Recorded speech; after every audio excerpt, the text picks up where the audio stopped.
আম্মু আম্মু, ভূমিকম্প ভূমিকম্প। চাল ডাল কি আছে প্যাক করে রাখো, আমি একটু ঘুমাই। ও আম্মু, ভূমিকম্প। কি? ভূমিকম্প কোথায়? এখনই তো হলো, তুমি কই ছিলা? ওরে বান্দর, ভূমিকম্প আবার কখন হলো? খেয়াল করে দেখো, আবার শুরু হয়েছে। তোর মোবাইলে ভূমিকম্প হচ্ছে। কে করছে দেখো। আমি কেন তোর ফোন রিসিভ করব? এত সাধু সাজতে হবে না, আমি জানি তুমি আমার মোবাইল সবসময় চেক করো। তাহলে আজকে রিসিভ করছো না কেন? ফোন রিসিভ করে কথা বলো, আমি ঘুমাই। সারা জীবন তো ঘুমাইলি, মানুষ তোর হইলি না। আম্মু, আমি কি মানুষ না? তুই দেখতে মানুষের মতো, কিন্তু মানুষ না। ওকে ওকে, বুঝতে পারছি কেন বাস খাচ্ছি। তুমি যাও, ঘুম থেকে উঠতেছি। হাই, আমি বান্দর থুক্কু। বাবা মার দেয়া নাম আরফিন সুমন, আর সবাই ডাকে Romeo. So I am mister Romeo. আর যার সাথে কথা বলছিলাম উনি আমার আম্মু। সুখের সাগরে ঢেউ খেতে খেতে ঘুমাচ্ছি। হঠাৎ মনে হলো ভূমিকম্প হচ্ছে, কিন্তু না, পরক্ষণে আম্মু আবিষ্কার করলো ভূমিকম্প হচ্ছে না, আমার মোবাইলে সুনামি হচ্ছে। একটু শান্তিতে আলাপ করতে দিবে না আম্মুটা? আম্মুগুলো কেন যে এমন হয়, কিচ্ছু বুঝি না। এই গেল মোবাইল নিয়ে কথা বলতে, আবার কথা বলে চলেও আসছে। এই বান্দর, তাড়াতাড়ি রেডি হয়ে নে। তোর মামার সাথে একটা জায়গায় যাবি, তোর কাজের ব্যবস্থা করে দিব। আম্মু, তুমি কি সত্যি আমার আম্মু? কেন, কি হয়েছে? তুমি যদি আমার আম্মু হতে তাহলে বলতে, বাবা উঠে ফ্রেশ হয়ে নে, একটা জায়গায় যেতে হবে, তাড়াতাড়ি করে নাস্তা করে নে। বান্দর পোলা, বকবক না করে তাড়াতাড়ি রেডি হয়ে নে। উঠতেছি উঠতেছি, যাও তুমি। হুম। নাস্তা শেষ করে মিস্টার কাজল মামার সাথে বের হলাম, দেখি না কি হয়। কি কাজের ব্যবস্থা করলে একটু দেখি। 2 ঘন্টা পর একটা বিশাল বড় বাড়ির সামনে এসে দাঁড়ালাম। বাড়ির চারপাশে বাউন্ডারি করা, গোল্ডেন কালারের রং করা চারপাশে। ওই মিস্টার কাজল মামা, এখানে আমাদের কাজ কি? আমাদের না, শুধু তোর। আমার মানে? আমি কি করব এখানে? কাজ করবি। কিসের কাজ করব বলো? যেটা ঠিক করা হয় কথা বলে সেটা করবি। ঠিক করা মানে? আমি আগে থেকে বলে দিচ্ছি, আমি বাড়ির কেয়ারটেকারের কাজ করতে পারবো না বলে দিলাম। যদি রাজি থাকো তাহলে বাড়ির ভিতরে যাব, না হলে বাড়ির ভিতরে ঢুকবো না। তোর পাগল, চল ভেতরে যাই। আগে বলো তুমি রাজি কিনা। চল, আমি রাজি। আহ, কি সুন্দর বাড়ি। এমন যদি একটা শ্বশুর বাড়ি হতো তাহলে ঘর জামাই থাকতে আমি 2 পায়ে রাজি। বাড়ির সামনে দক্ষিণ পাশে সেই একটা বাগান, সব ধরনের ফুল আছে। মনে হয় যত ফুল জন্মায় বাংলার মাটিতে সব ফুলের গাছ এই বাড়িতে। বাড়ির ভিতরটা আরো সুন্দর, বাইরে থেকে অতটা বোঝা যায় না। বাড়িটা মাটির উপরে 2 তলা, মাটির নিচে পুরো 3 তলা। আমাদের বাড়ি থেকে 5 মিনিটের পথ সেখানেও একটা বাড়ি আছে, মাটির নিচে 3 তলা, মাটির উপরে 1 তলা। আরে ওই রোমিও, বস তো, আর দেখা লাগবে না। আরে মামু, বাড়িটা তো আগে দেখতে দাও। এত সুন্দর একটা বাড়ি, যদি এমন একটা শ্বশুর বাড়ি হতো।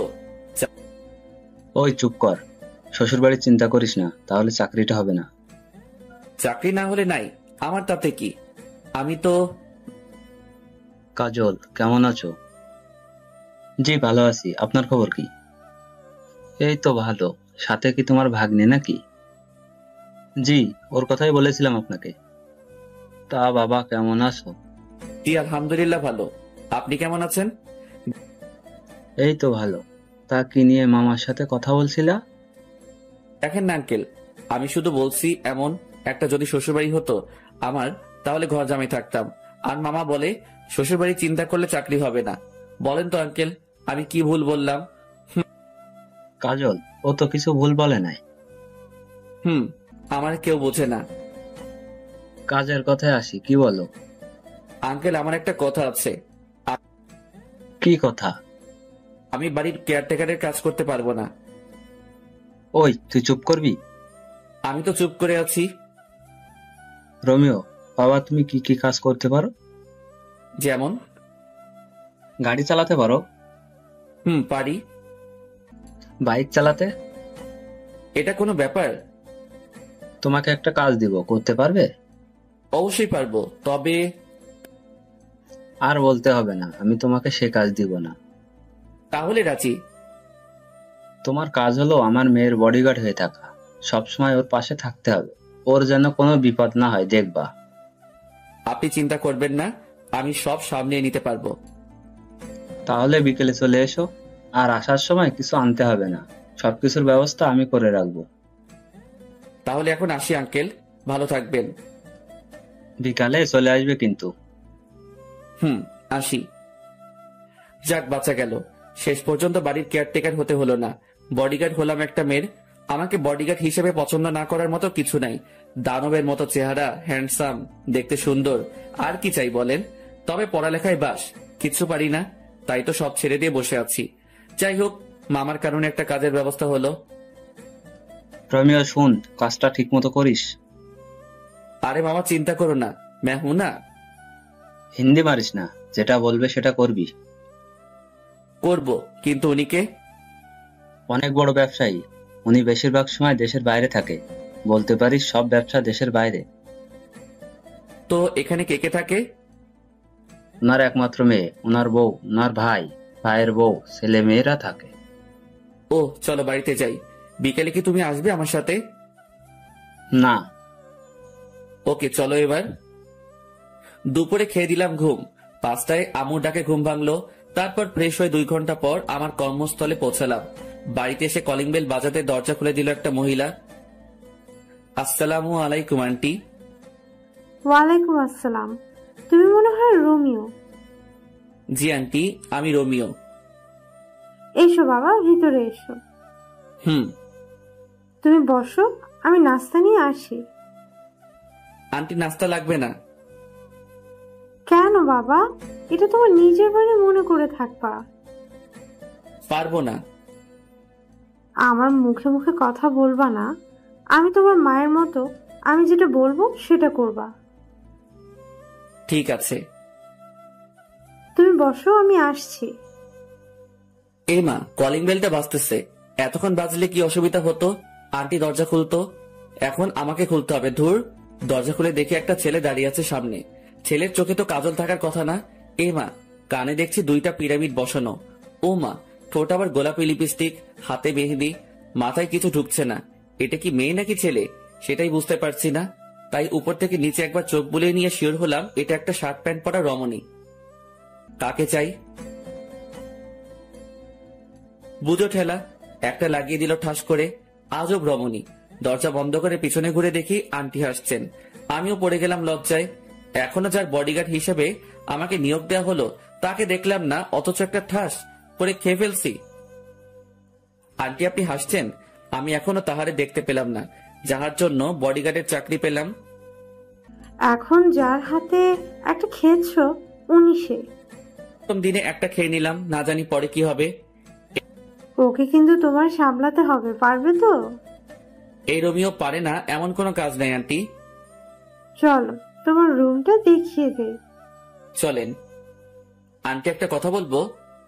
বলো বাবা। আমাকে অন্য রুম দিলে হয় না? যেমন? বাড়ির কাজের লোকেরা যে নর্মাল রুমে থাকে তেমন রুমে থাকতে দিলে খুশি হতাম। এখানে থাকলে সমস্যা কি? আন্টি, কুকুরের পেটে যেমন ঘি হজম হয় না, আমার কপালেও এমন রুম সহ্য হবে না, তাই নিচে দিলে ভালো হয়। কিন্তু তোমার আঙ্কেল তো বলে গেছে তোমাকে যেন এই রুমে থাকতে দে। আমি আঙ্কেলকে বুঝিয়ে বলবো, আপনি অন্য রুমের ব্যবস্থা করেন। ঠিক আছে, তুমি এসো।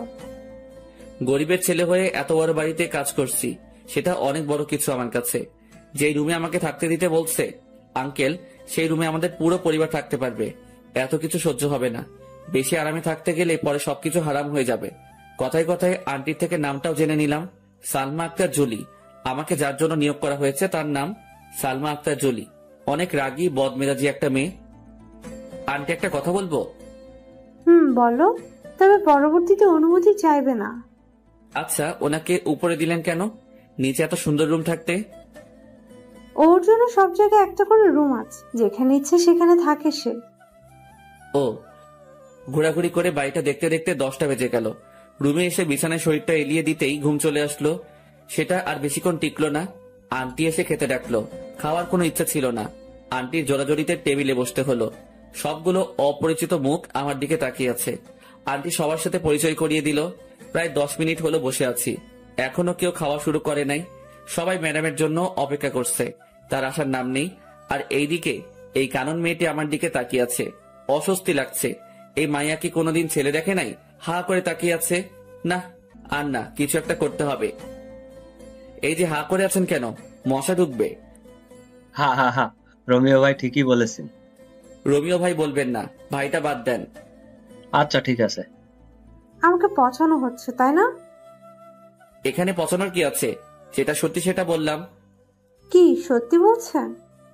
মশা ঢুকবে এটা কি সত্যি না? এখানে কি হচ্ছে? সবাই চুপ। সবাই চুপ করে আছে, কারণ জুলি ম্যাডাম আসছে।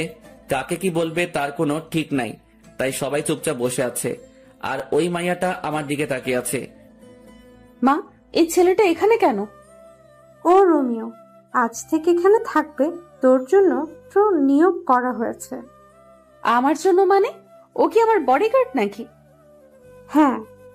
আমি তোমাদের অনেকবার বলেছি আমার কোনো বডিগার্ড লাগবে না। ও সবার সাথে এখানে কেন? ও আমাদের সাথে একসাথে খাবে প্রতিদিন, এটা আমার শেষ কথা। এটা যদি তোমার শেষ কথা হয় তাহলে এটাও শুনে রাখো, আমি তোমাদের সাথে বসবো না খেতে। আন্টি বাদ দেন, আমাকে নিয়ে আপনাদের মধ্যে অশান্তি হোক সেটা চাই না। আমার এমনিতে খেতে ইচ্ছে করছে না, আমি বরং রুমে যাই। আপনারা খাওয়া শুরু করেন। দরকার কি আমাকে নিয়ে মা মেয়ের সম্পর্কে ফাটল ধরানোর? তাই উঠে চলে আসলাম। এখন থেকেই বুঝতে পারছি এই মেয়ের বডিগার্ড থাকতে হলে আমাকে অনেক কিছু সহ্য করতে হবে। এসব ভাবতে ভাবতে কখন ঘুমিয়ে পড়েছি মনে নেই। সকাল 6টায় মোবাইলে কাউয়ার ডাকে ঘুম ভাঙলো। মোবাইলে অ্যালার্ম টোন দিছি কাউয়ার ডাক। হা হা হা হা। উঠে শুরু করলাম দৌড়। দৌড়ানো শেষ করে আস্তে আস্তে অন্য ব্যায়াম শেষ করে 8টায় রুমে ঢুকলাম। রুমে ঢুকে দেখি কানন কি যেন খুঁজতেছে। এই যে কি খোঁজা হচ্ছে শুনি? না, কিচ্ছু না। তাহলে সকাল সকাল আমার রুমে কি? ইচ্ছে করছিল আপনাকে দেখতে। বাইরে থেকে যখন দেখলেন রুমে কেউ নেই, তাহলে ঢুকলেন কেন? এত কৈফিয়ত দিতে পারবো না, ইচ্ছে হলো তাই ঢুকছি। তাছাড়া এত জিম করে কি হবে? এমনি মেয়েরা লাইন ধরে থাকবে। আপনার কথা শেষ হলে আসতে পারেন, আমি চেঞ্জ করব।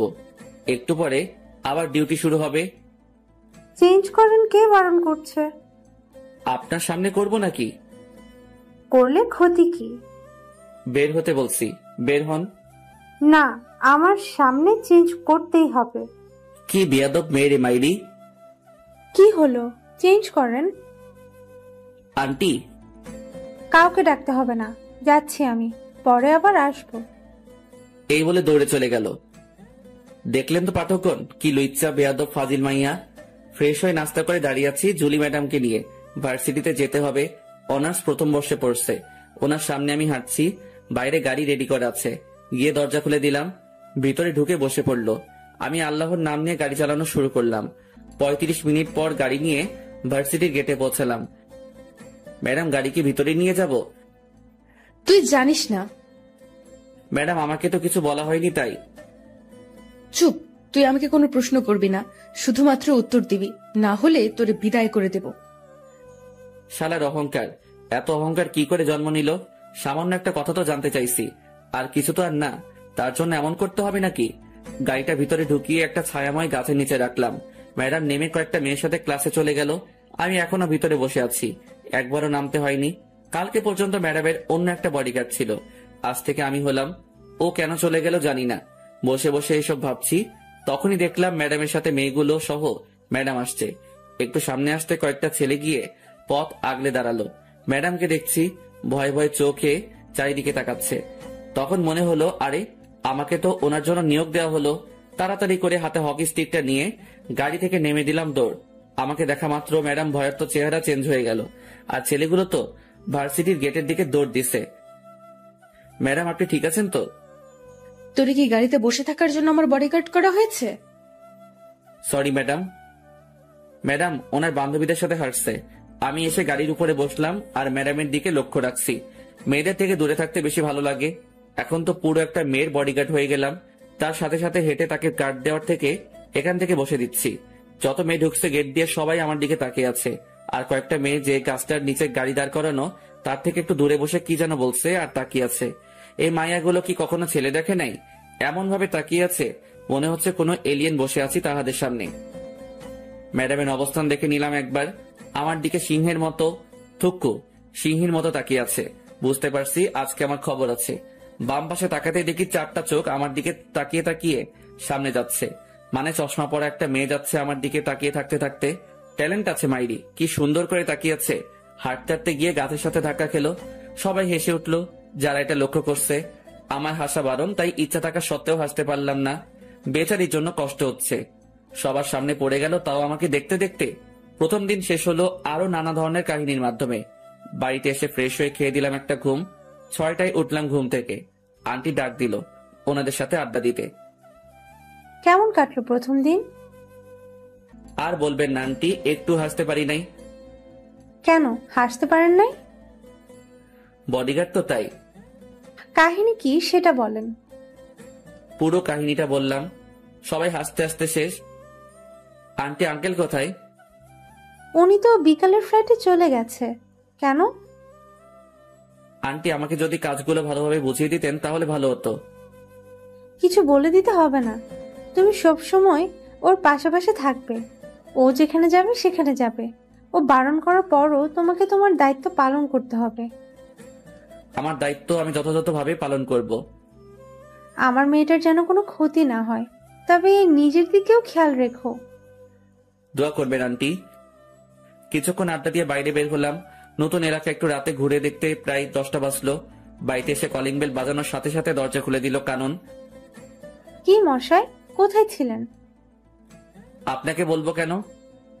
রমিও বাবা কি হলো, ভেতরে আসো। জি আন্টি আসছি। ফ্রেশ হয়ে খেতে বসলাম। ম্যাডাম আসছে না। আন্টির কাছে জানতে চাইলে আন্টি বলে ওনার জন্য খাবার পাঠিয়ে দেওয়া হয়েছে। খাওয়া শেষ করে ঘুম দিলাম। পরের দিন ঘুম থেকে উঠে প্রতিদিনের কাজগুলো শেষ করে নাস্তা করে বসে আছি।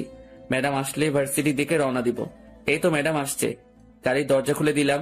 ম্যাডাম ঢুকলো, সাথে আসছে কানন। দরজা বন্ধ করেন কেন? আমি যাব। আপনি কোথায় যাবেন? আরে আমরা সেম ইয়ার। ও দরজা খুলে দেন। আপনি নিজে খুলে ঢুকেন। জুলিকে বলবো নাকি? খুলে দিচ্ছি তো। শালার কপাল, কেন যে বডিগার্ডের চাকরি করছে আল্লাহ জানে।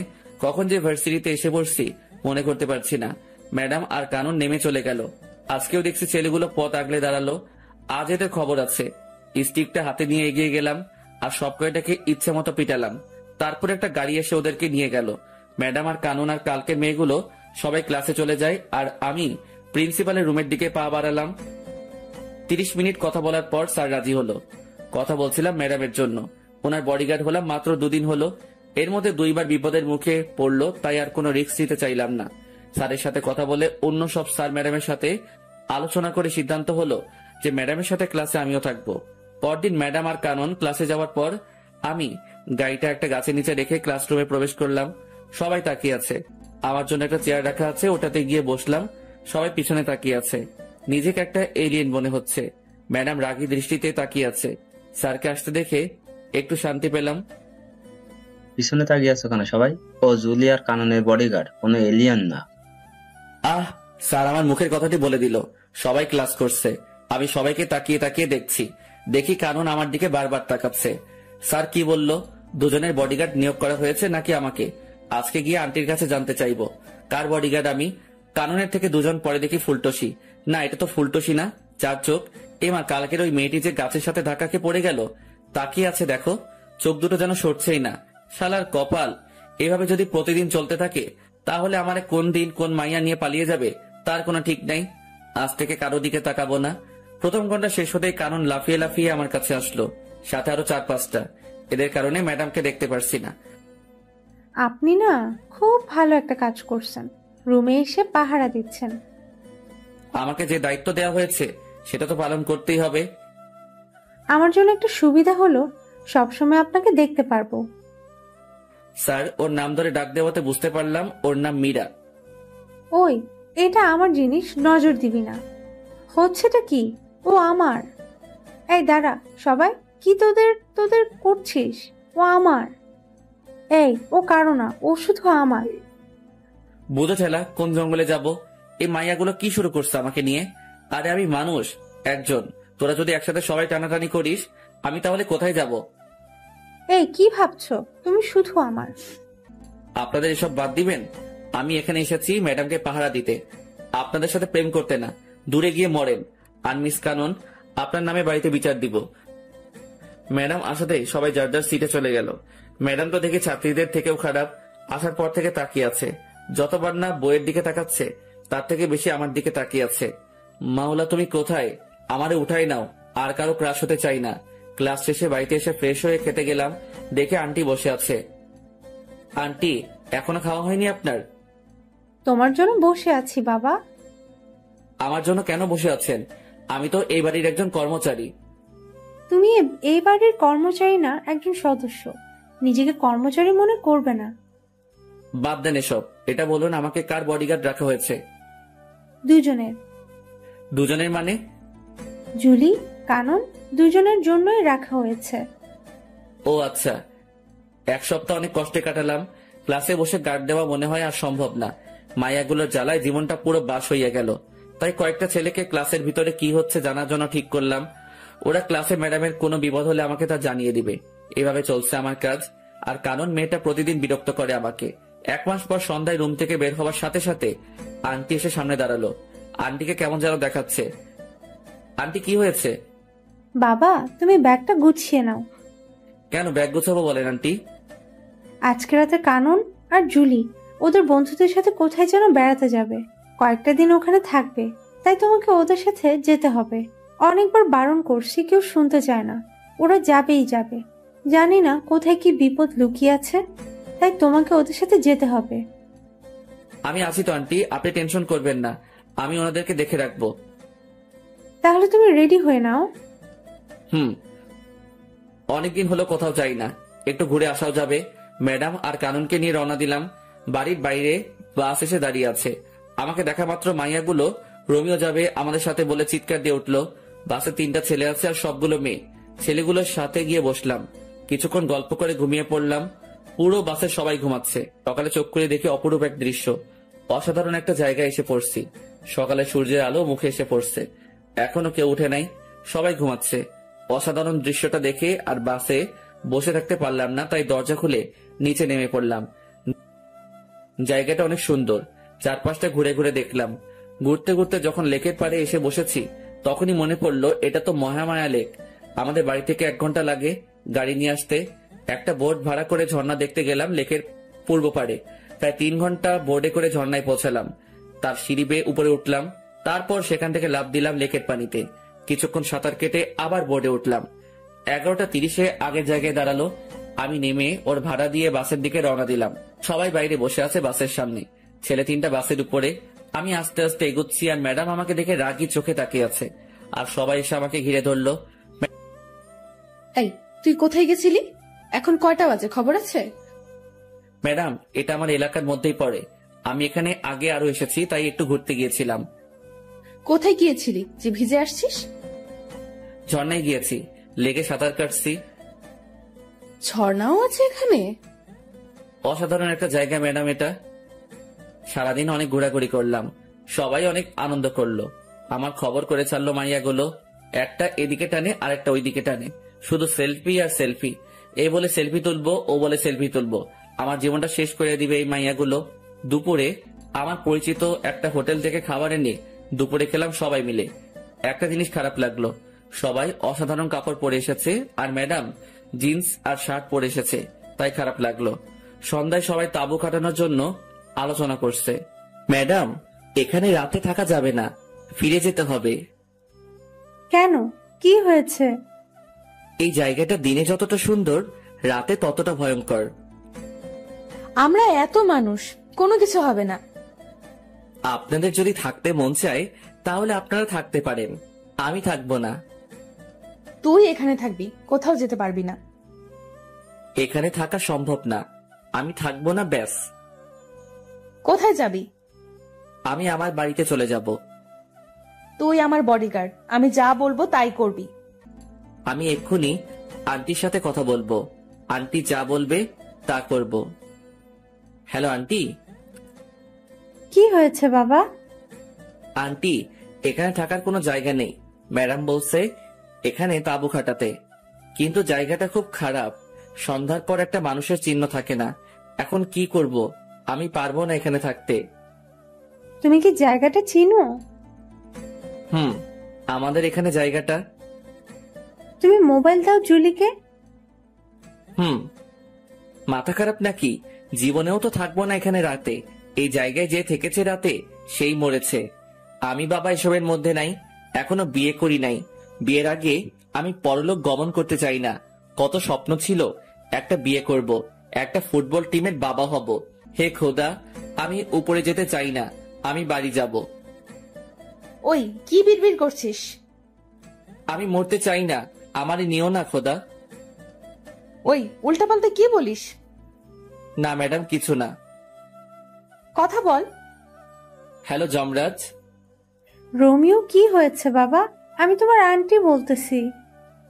ও আন্টি বলেন। তুমি সবাইকে নিয়ে চলে আসো। ধন্যবাদ আন্টি, আমি সবাইকে নিয়ে আসতেছি। সাবধানে এসো। হুম। ওই ড্রাইভার ভাই, তাড়াতাড়ি বাস চালু করো।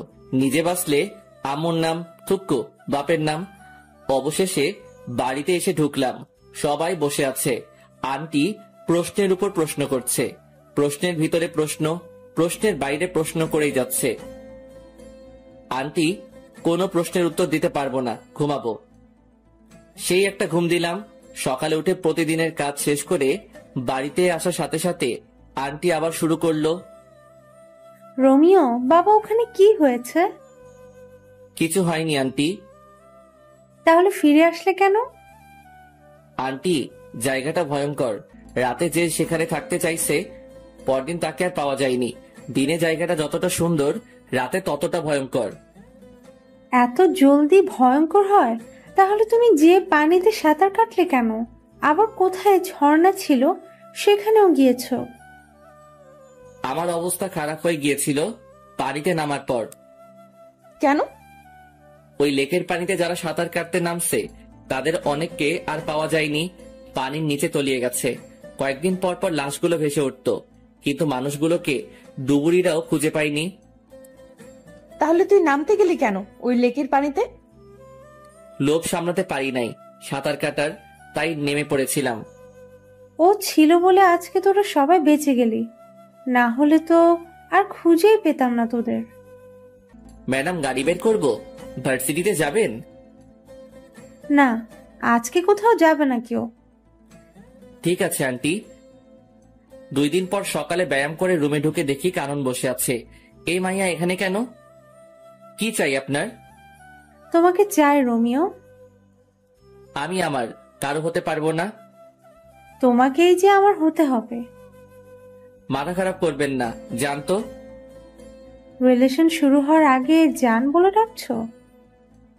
এত বেশি বুঝেন কেন? আপনাকে যেতে বলছে এখান থেকে। আমি যাব না।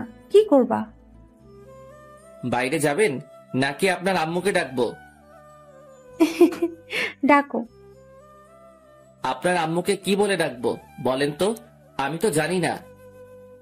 জানো না কেন? বিয়ে করি নাই তো, তাই সম্পর্কের প্যাচগুলো বুঝি না। বিয়ে করে ফেলো।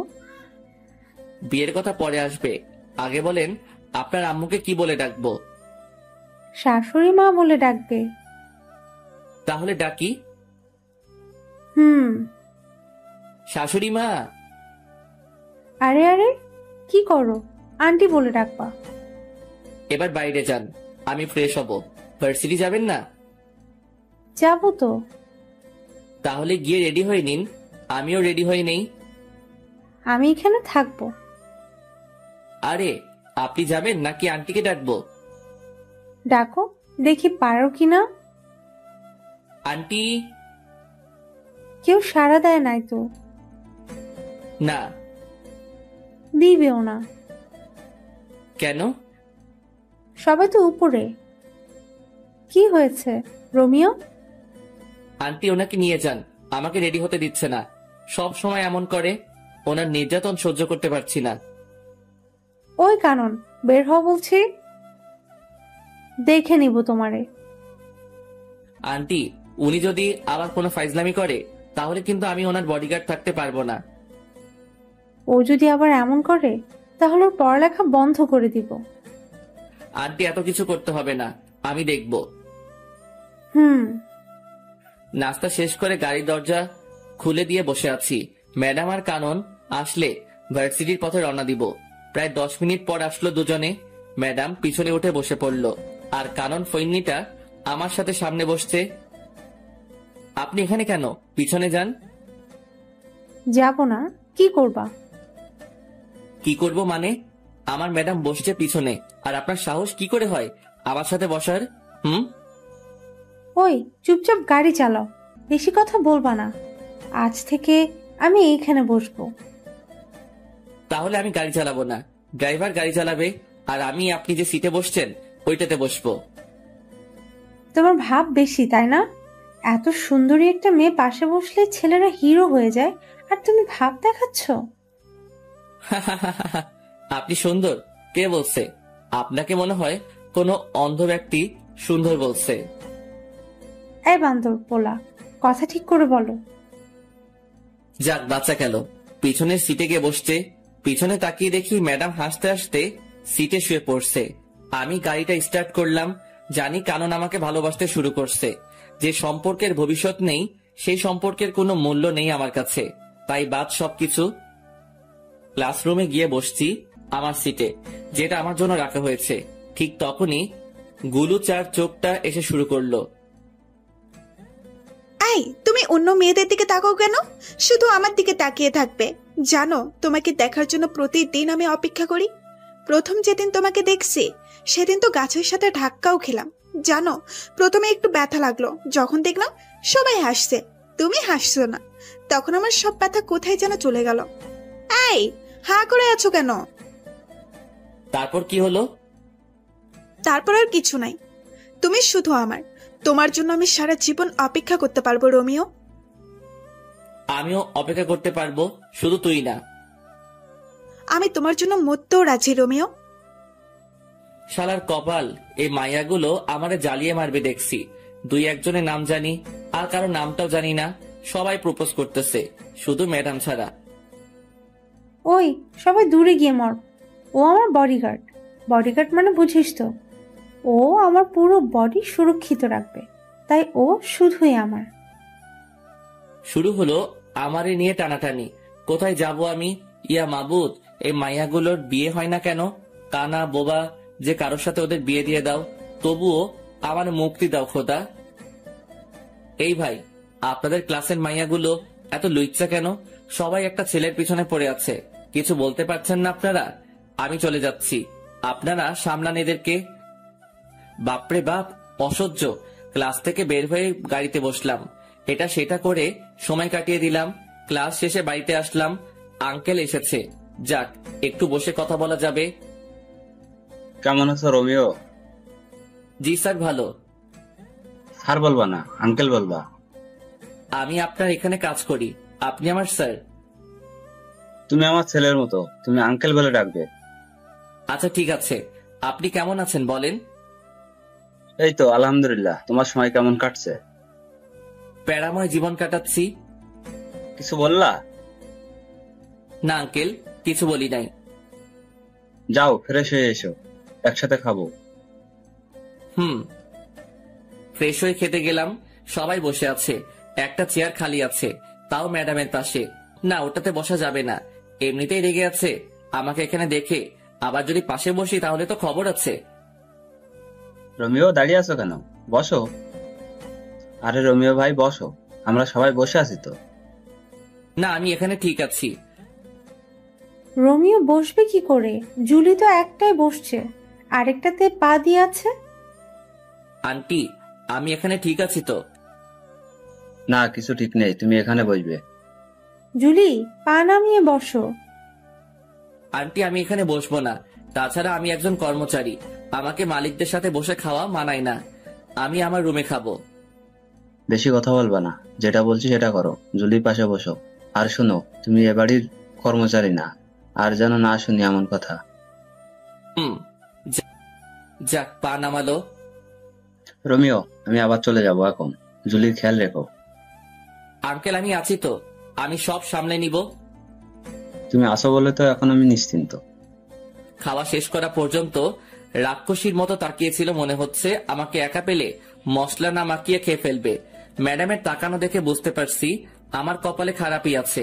খেয়ে সোজা বিছানায় দিলাম লম্বা করে ছোট একটা ঘুম। কতক্ষণ ঘুমাইছি জানি না। ঠান্ডা ঠান্ডা লাগছে কেন? ছাদ ফুটো হয়ে গেল নাকি? তাকিয়ে দেখি ম্যাডাম। না ম্যাডাম আমার রুমে কেন আসবে? স্বপ্ন দেখছি না তো? চিমটি কেটে দেখি, না না এটা স্বপ্ন না, সত্যি। রাগী দৃষ্টিতে তাকিয়ে আছে, চোখ দিয়ে আগুনের ফুলকি বের হচ্ছে। হাতে বালতি কেন? তাহলে কি ম্যাডাম পানি ঢেলে দিল আমার গায়ে? কিন্তু কেন এমনটা করলো? আবুলের মতো তাকিয়ে আছিস কেন? কি করব ম্যাডাম? আমি শপিং করতে যাব। তো আমি কি করব? কি করবি মনে? তোরে কেন রাখা হয়েছে জানিস না? সরি ম্যাডাম, আমি ফ্রেশ হয়ে আসছি, 2 মিনিট সময় দেন। 2 মিনিট থেকে 1 সেকেন্ড লেট করলে দেখবি তোরে কি করি।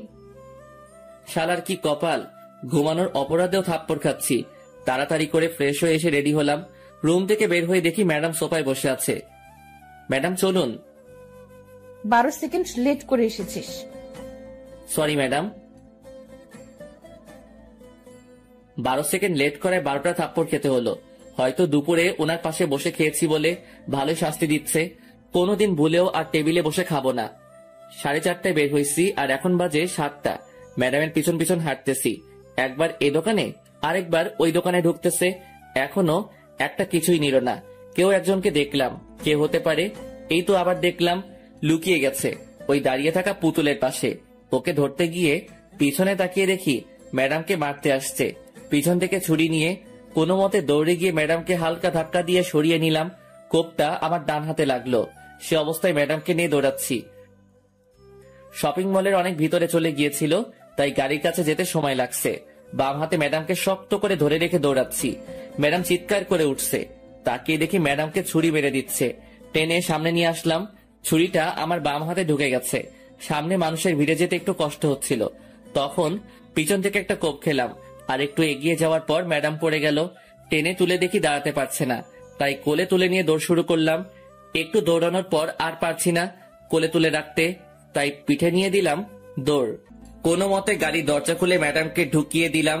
তখন খেয়াল করলাম ম্যাডামের দিকে। ম্যাডাম আজকে কালো জিন্সের সাথে সাদা একটা শার্ট পরছিল।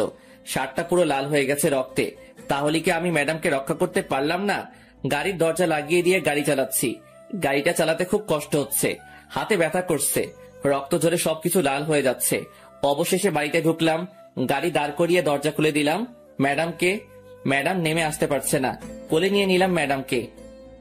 তারপর দরজার সামনে গিয়ে কলিং বেল চাপ দিলাম।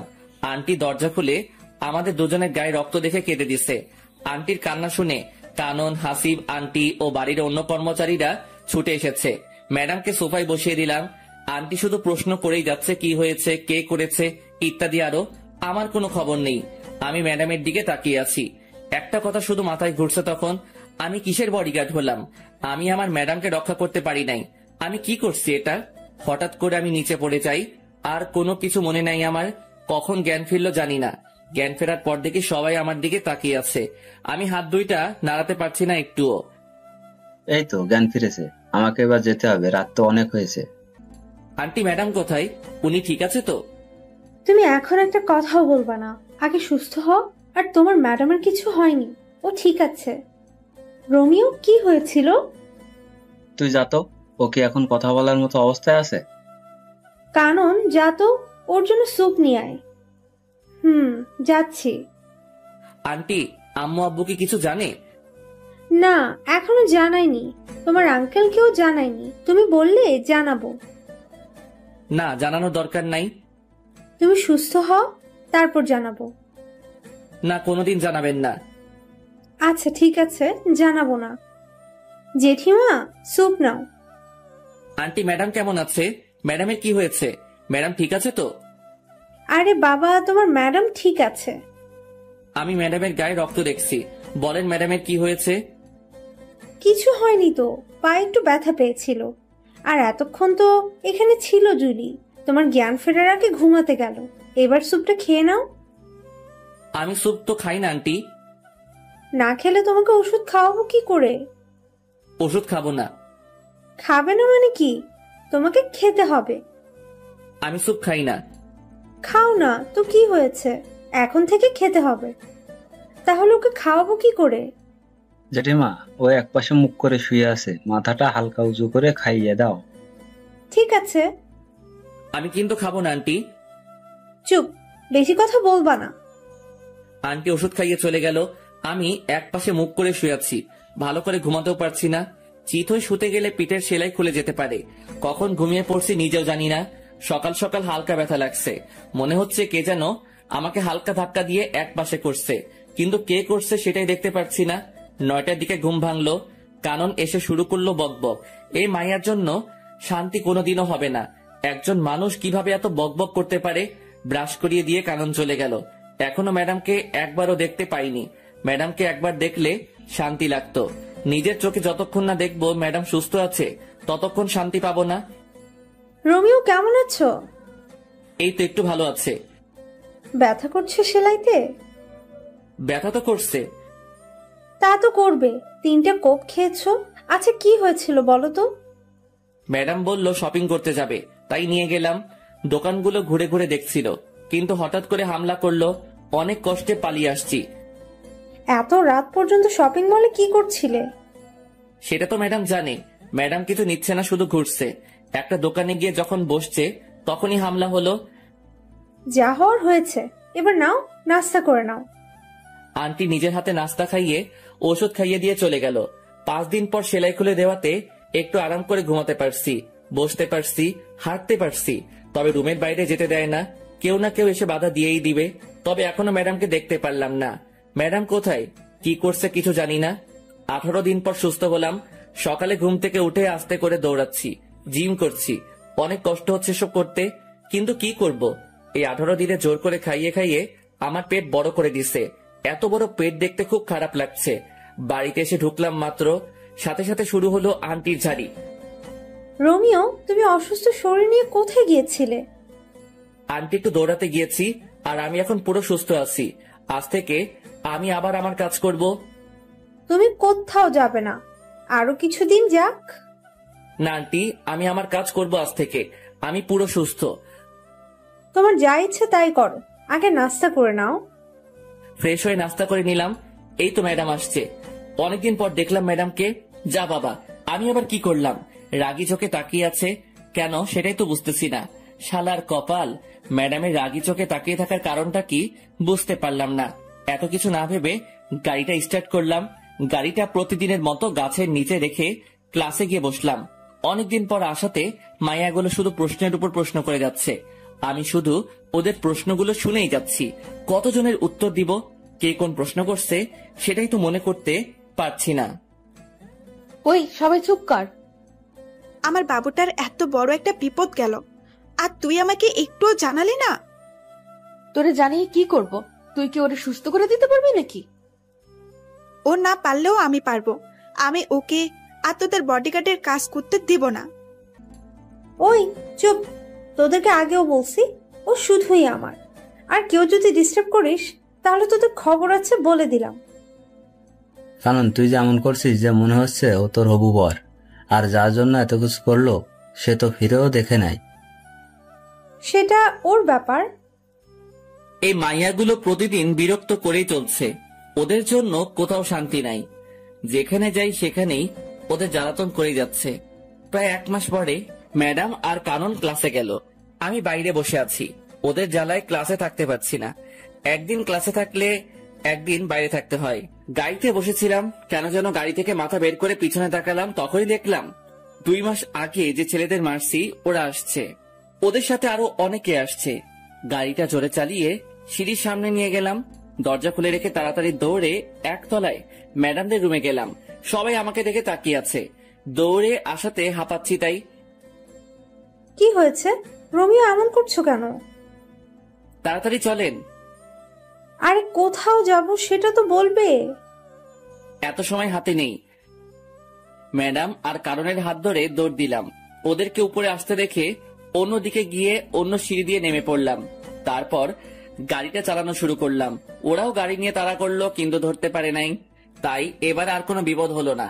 ওরার উপর কেন এত হামলা হচ্ছে সেটাই বুঝতে পারছি না। কি চাই ওরা, কিছুই তো বুঝলাম না। বাড়িতে এসে দেখে আঙ্কেল এসেছে। আসসালামু আলাইকুম আঙ্কেল। ওয়ালাইকুম আসসালাম। বাবা কেমন আছে? এই তো আঙ্কেল, আপনাদের দোয়ায় ভালো আছি। আপনি কেমন আছেন? আমিও ভালো আছি। তা তোমার কাজ কাম কেমন চলছে? জি ভালো। ভালোভাবে করো আর নিজের খেয়াল রেখো। আঙ্কেল একটা কথা বলার ছিল। কি বলবা বলো। না আঙ্কেল কিছু না। কে হামলা করে ম্যাডামের উপর সেটা জানতে চাইছিলাম। এটা জানতে চেয়ে যদি পরে কিছুদিন আগে ঘটে যাওয়া বিষয়টা যদি সামনে চলে আসে, থাক বাবা, কেঁচো খুঁজতে গিয়ে সাপ বের করার কোনো ইচ্ছে নেই। রোমিও কি ভাবছো? কিছু না আঙ্কেল। তোমার দুই হাতে কাটার দাগ কেন? আগে তো কোনোদিন দেখি নাই। আঙ্কেল তেমন কিছু না, পড়ে গিয়ে কেটে গেছে। তুমি কি আমাকে বোকা পাইছো? আমি দেখেছি অনেকটা কেটেছে। এটা পড়ে গিয়ে হয়নি। কি হয়েছে বলো তো? আঙ্কেল কিছু না, ফ্রেশ হয়ে আসি আমি। সত্যি করে বলো কি হয়েছে। আমি বলছি কি হয়েছে। Aunty please. রোমিও চুপ করো, আমাকে আজকে বলতে হবে। আন্টি। কোনো কথা বলবা না রোমিও, আমাকে বলতে দাও। আর আজকেও যে হামলা করতে চেয়েছিল, রোমিওর জন্য পারে নাই। ও দুজনকে নিয়ে পালিয়ে আসছে। আন্টি সবটাই যখন বলে দিলেন তাহলে এটা বলেন এসবের পিছনে কে আছে? বাবা, আমাদের চারিদিকে অনেক শত্রু, ওরা এসব করেছে। আঙ্কেল আমি ফ্রেশ হয়ে আসি। যাও, আমি অপেক্ষা করছি। আঙ্কেল আপনারা খেয়ে নিন, আমি খাবো না। কেন বাবা? আমার খেতে ইচ্ছে করছে না, আমি ঘুমাবো একটু। আপনারা খেয়ে নিন। কি আর করা, তবে রাতে একসাথে খাবো। সেটা তখন দেখা যাবে। রুমে এসে ফ্রেশ হয়ে দিলাম সেই একটা ঘুম। 6টার সময় ঘুম থেকে উঠে ফ্রেশ হয়ে একটু ঘোরাঘুরি করে বাসায় আসলাম। রোমিও এখানে এসো, একটু আড্ডা দিব। আঙ্কেল আমি এখানে ঠিক আছি তো। আরে এসো তো। বসো, একটা কথা বলছি শোনো। আমি জুলির বিয়ে দিয়ে দেবো। আঙ্কেল এটা কি বলেন? ম্যাডামের তো এখনো পড়ালেখা শেষ হয়নি, এখন বিয়ে দিয়ে দিলে ওনার ক্যারিয়ারের কি হবে? ক্যারিয়ার পরে, আগে আমি আমার মেয়ের জন্য সুরক্ষা চাই। আমি আমার এক বন্ধুর ছেলের সাথে ওর বিয়ে ঠিক করেছি। ও আমেরিকাতে থাকে। বিয়ের পর জুলিকে নিয়ে যাবে আমেরিকায়। ওখানে আমার মেয়ে সুরক্ষিত থাকবে। ওরা কি জুলিকে বিয়ের পরে পড়াবে? সেটা ওদের ব্যাপার। আমি এই মাসের মধ্যেই বিয়ে দিয়ে দেবো জুলির। তুমি যা ভালো বুঝবে তাই করো। যাক বাবা, আমাকে আর বডিগার্ডের চাকরি করতে হবে না। ম্যাডামের বিয়ে হয়ে গেলে বাড়িতে গিয়ে নাকে তেল দিয়ে ঘুমাবো। রোমিও আসবো? এসে তো পড়েছেন, আবার আসবো বলার দরকার কি? আমাদের তো লাইন পরিষ্কার হয়ে গেল। কিসের লাইন? জুলির পরে তো আমার সিরিয়াল, তাই বলছি আমাদের লাইন পরিষ্কার হয়ে গেল। ম্যাডামের পরে আপনার সিরিয়াল ঠিক আছে, তাতে আমাদের লাইন পরিষ্কার হবে কেন? আমাদের লাইন পরিষ্কার হবে না কেন? আমি তো তোমাকে ছাড়া অন্য কাউকে বিয়ে করব না। কি? শোনো নাই, আবার বলছি, আমি তোমাকে বিয়ে করব। জীবনেও না। কেন করব না? আমার কোন দিক দিয়ে কমতি আছে? আমি আপনাকে কেন বিয়ে করতে যাব? তাছাড়া আপনার মতো পেতনিকে বিয়ে করে কথা তো ভাবতেও পারি না। ওই রোমিও, আমি পেতনি? না, পেতনি রানী। তোরে আমি দেখে নিব রোমিও। ভাগেন তো। দাঁড়া, তোর খবর আছে। এটার খবর? কোন চ্যানেল? সংবাদ পড়বে কে? রিপোর্টার কে? ক্যামেরাম্যান কে? বিরক্তিকর ছেলে একটা। রাগে হনহন করে চলে গেল কানন। একটু লজ্জাও নাই মাইয়ার, এসে বিয়ের প্রস্তাব দিচ্ছে। আমি জীবনেও তো এই মাইয়ারে বিয়ে করব না। আমি গরিবের সন্তান, গরিবের কোনো মেয়েকে বিয়ে করব সেটাই ভালো আমার জন্য। আমি বাবা এসব বড় লোকের মেয়ের পিছনে নেই, এমনিতে বিন্দাস আছি। রাতে আঙ্কেল এসে ডেকে গেল খেতে, ইচ্ছে না থাকা সত্ত্বেও যেতে হলো। গিয়ে দেখি সবাই আমার জন্য বসে আছে, ম্যাডামকেও দেখতেছি। ওই দিন একসাথে বসে খাবার খাওয়ার অপরাধে ঘুমাতে দিল না, সাথে 12টা থাপ্পড় দিল। ভুলেও তো সবার সাথে বসে খাবো না, এমনিতে প্রতিদিন সবার সাথে খেতে হয়। আঙ্কেল থাকে না আর ম্যাডাম নিচে আসবে না, তাই ম্যাডামের জন্য খাবার পাঠিয়ে দেওয়া হতো উপরে। রোমিও কি ভাবছো? বসো। না আঙ্কেল আমি ঠিক আছি। ঠিক আছো মানে কি? বসতে বলছি বসো। আঙ্কেল আমি বসবো না, আমার খাবারটা আমাকে দিয়ে দিন। আমি সোফায় বসে খেয়ে নেই। আমাদের সাথে বসতে কোনো সমস্যা? আঙ্কেল, সমস্যা কিছু না, এমনিতেই ইচ্ছে করছে না। আচ্ছা ঠিক আছে, তুমি সোফায় বসো। একটু পরে, রোমিও, জুলির বিয়ের সবকিছুর দায়িত্ব কিন্তু তোমার। আঙ্কেল, আমার মনে হয় না আমি পারবো কিছু করতে, আমাকে ছেড়ে দিন। রোমিও, তুমি পারবে। আমাদের বিশ্বাস তুমি সবটা সামলে নিতে পারবে। আমার কিন্তু তা মনে হয় না আন্টি, আমাকে মাফ করবেন। কোনো কথা শুনতে চায় না, তোমাকে সবকিছু করতে হবে। যদি কোনো কিছু ভুল হয় তখন কিন্তু আমি দায়ী না। ঠিক আছে। তাহলে দায়িত্ব নিয়ে নিলাম, তবে একটা শর্ত আছে। আবার কি শর্ত? ম্যাডামের বিয়ের পর কিন্তু আমি চলে যাব। ম্যাডামের বিয়ে হয়ে গেলে তো আমার আর কোনো কাজ নেই এখানে। সেটা তখন দেখা যাবে। কিন্তু বিয়েটা কবে আঙ্কেল? সোমবার। হাতে মাত্র সময় 2 দিন। 2 দিনে এত কিছু করব কি করে? তোমার যেভাবে ইচ্ছা সেভাবে করবে। যত টাকা লাগবে আমি দিব, তুমি শুধু আয়োজন করো। চেষ্টা করব। কথা বলতে বলতে খাওয়া শেষ করে ম্যাডামের দিকে তাকিয়ে দেখি চোখ দুটি বড় বড় করে তাকিয়ে আছে। হাতের কাছে পেলে আমাকে মনে হয় কাঁচা খেয়ে ফেলবে। কি মেয়ে রে বাবা, বিয়ে কি আমি ঠিক করছি নাকি? আমি কি বলছি আঙ্কেলকে যে ম্যাডামকে বিয়ে দিয়ে দিতে? এসব তো ম্যাডামের বাবা মানে আঙ্কেল করছে ম্যাডামের জন্য। তাহলে উনি কেন এমন সিংহীর মতো তাকিয়ে আছে? বিয়ে করার ইচ্ছা না থাকলে বলে দিতে পারছে না? ওইদিকে তাকিয়ে দেখি কানন চোখ দাঁত কেলাচ্ছে। এই মাইয়ার কোনো কিছুই মাথায় ঢুকে না, বড়ই আজীব এক জন্তু। যতটুকু পেরেছি ততটুকু করছি, এর বাইরে কিছু করা সম্ভব না। এত কম সময়ের মধ্যে যে এত কিছু করতে পেরেছি সেটাই বা কম কিসের? যাক, আর বডিগার্ডের কাজ করতে হবে না। আজকে গায়ে হলুদ, কালকে ম্যাডামের বিয়ে। কি আনন্দ আকাশে বাতাসে। আর পারি না, ম্যাডামকে হলুদ লাগাতে ব্যস্ত সবাই, আর আমি আমার কাজ নিয়ে আছি। কিছুক্ষণ পর কানন সহ একদল রমণী আমার দিকে সারের মতো তেড়ে আসছে। প্রথমে মনে হলো এমনি হলুদ ছোঁয়াছুঁই করার জন্য দৌড়াচ্ছে, পরক্ষণে খেয়াল করে দেখলাম রমণীদের নজর খারাপ, সবার নজর আমার উপর। তার মানে ওরা আমাকে হলুদ লাগাতে আসছে। দৌড়া রোমিও দৌড়া। দৌড়াতে দৌড়াতে গিয়ে খাটের নিচে লুকালাম, তবু বাঁচতে পারলাম না। আন্টি আমাকে লুকাতে দেখে গিয়েছে। কানন জানতে চাওয়ার সাথে সাথে বলে দিছে। হলুদের অনুষ্ঠান শেষ হয়ে যাওয়ার পর গিয়ে শুয়ে পড়লাম। আজকের থেকে কালকে কাজের চাপটা একটু বেশি, একটু না অনেক বেশি থাকবে। ঘুম থেকে উঠে ফ্রেশ হয়ে নাস্তা করে কাজের তদারকি শুরু করতে হলো। এদিকে কাজের তদারকি করছি, আবার ম্যাডামের বডিগার্ডের কাজও করছি। বলা যায় না কখন কে অ্যাটাক করতে পারে। দেখতে দেখতে 2টা বাজলো। বর আসার কোনো খবরই নেই। আঙ্কেল ফোন দিয়ে যাচ্ছে 2টার পর থেকে, কিন্তু কেউ ফোন তুলছে না। অবশেষে বিকাল 4টায় ফোন তুলে জানায় যার সাথে বিয়ে হওয়ার কথা সে 2 বছর আগে বিয়ে করে ফেলছে। আঙ্কেল অনেকক্ষণ কি নিয়ে যেন ভাবলো। প্রায় 15 মিনিট পর এসে আমাকে ডেকে রুমে নিয়ে গেল। রোমিও, তুমি বাবা আমার মেয়েটাকে বিয়ে করো। কিভাবে সম্ভব আঙ্কেল? তুমি চাইলে সম্ভব। আঙ্কেল, আমি আপনার সব কথা মানতে পারবো, কিন্তু বিয়েটা করতে পারবো না। কিন্তু কেন? আঙ্কেল, আমি এখন ম্যাডামকে বিয়ে করলে খাওয়াবো কি, রাখবো কোথায়? তাছাড়া আমি গরিবের সন্তান।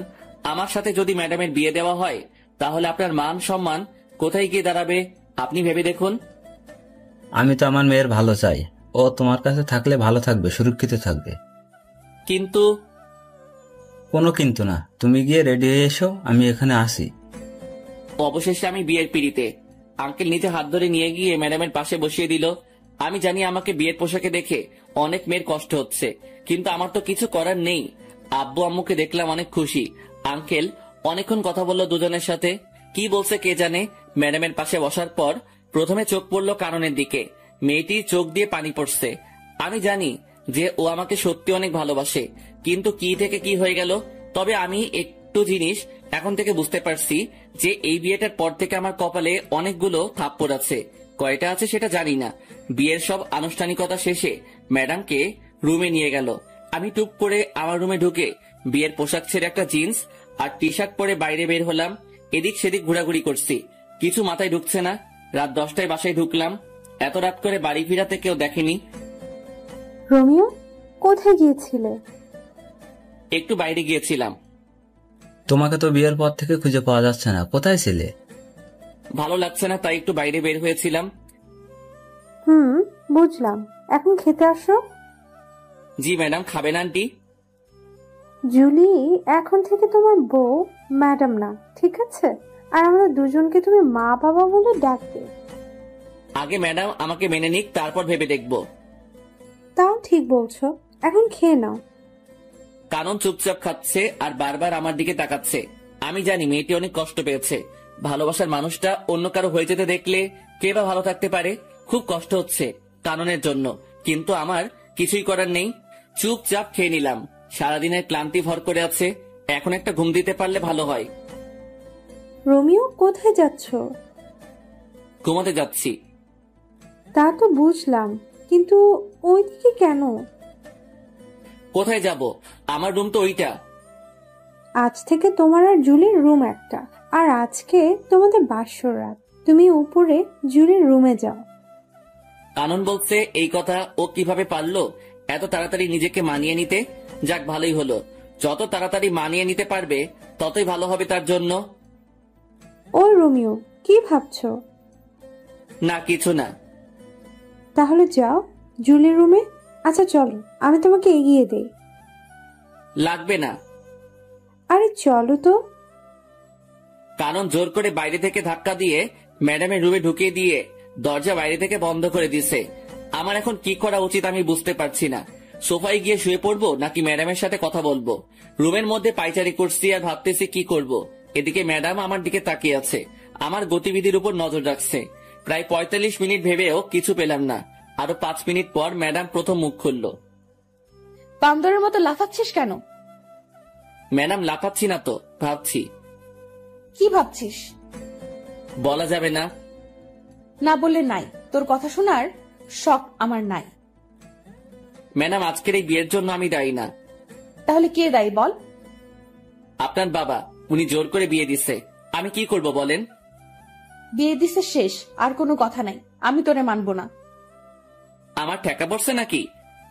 ওই শুন, আমি তোরে আমার বর হিসেবে মানবো না। কোনোদিন যদি স্বামীর অধিকার নিয়ে আসছিস তো সেদিন দেখবি কি করি তোরে। আমি এখন একটু ঘুমাবো, আসি। ওইদিকে কই যাস? আমার রুমে ঘুমাবো। কাননের রুমে যাবি না বলে দিলাম। ম্যাডাম, এখানে কাননের কথা আসছে কেন? তোর তো আবার ওর সাথে ভাব বেশি। এখন যদি ওর কাছে চলে যাস? তাতে আপনার কি? বেশি কথা বলবি না। যা, কোথায় যাবি? আমার ঘুম পাচ্ছে। কত বড় ফাজিল মাইয়া, নিজে তো বাসর ঘরে জায়গা দেয় নাই, আবার কাননের কথা বলছে।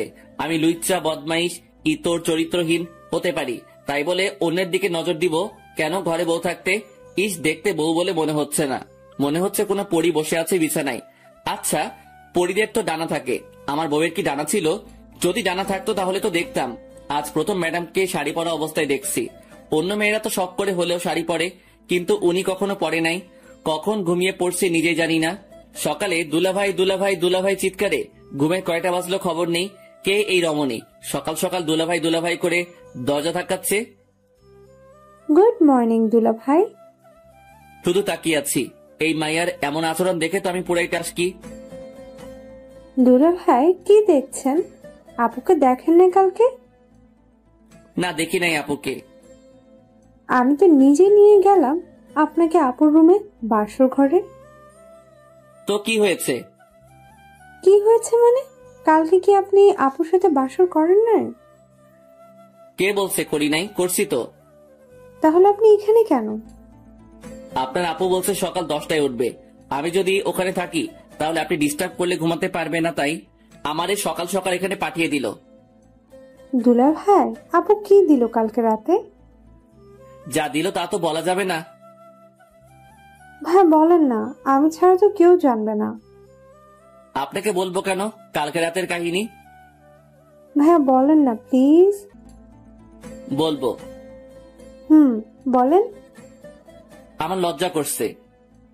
ইস, মেয়েদের মতো লজ্জা পাওয়ার কিচ্ছু হয়নি, বলেন। বলবো। আরে বাবা বলেন না। বাস। কি? কালকে রাতে আপনার আপু আমারে বাস দিছে।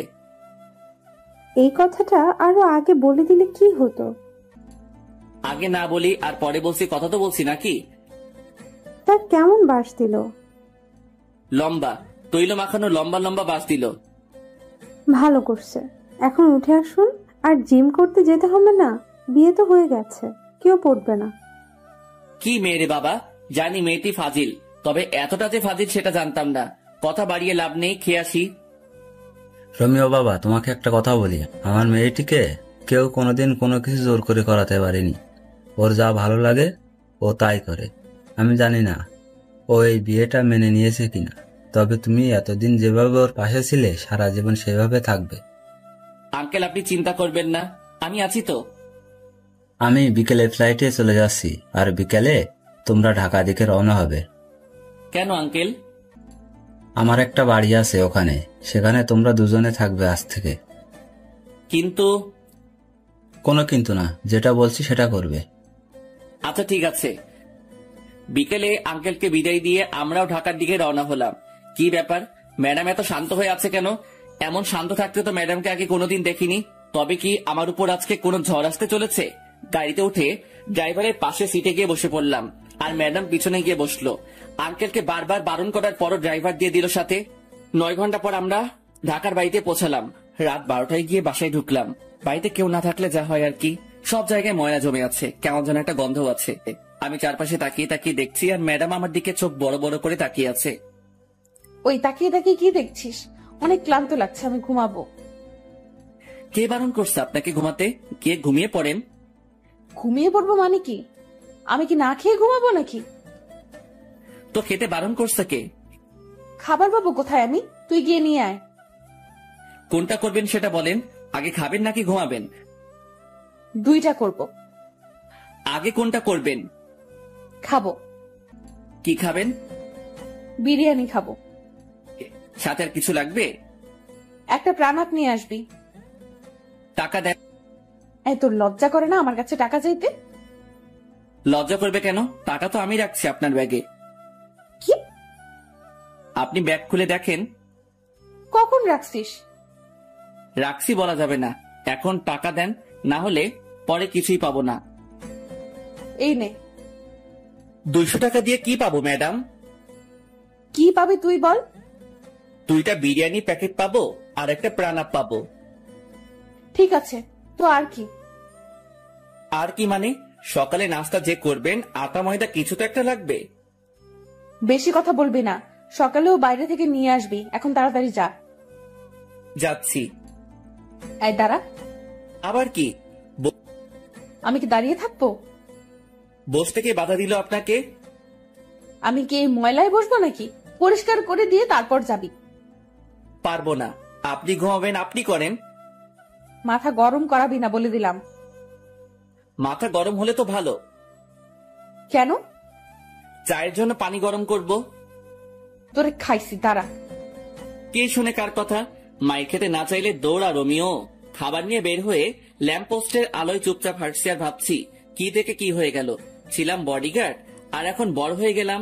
তাও আবার যে সে বড় না, বডিগার্ড থেকে বড়। বডিগার্ড বড় হয়ে গেলাম। কি কপাল আমার! কয়জনের ভাগ্যে এমনটা হয়? ভাবতে ভাবতে বাসায় পৌঁছালাম। কলিং বাজানোর সাথে সাথে দরজা খুলে দিল ম্যাডাম। আই বান্দর, তুই এতক্ষণ কি করছিলি বাইরে? খাবার আনতে গেছি। এতক্ষণ লাগে? সময় লাগবে না নাকি? তাই বলে এতক্ষণ লেট করবি? আমি সেই কখন থেকে বসে আছি তোর জন্য। সূর্য কোন দিকে উঠলো? রাতের আকাশে তুই সূর্য দেখছিস কোথায়? সেটা পরের কথা।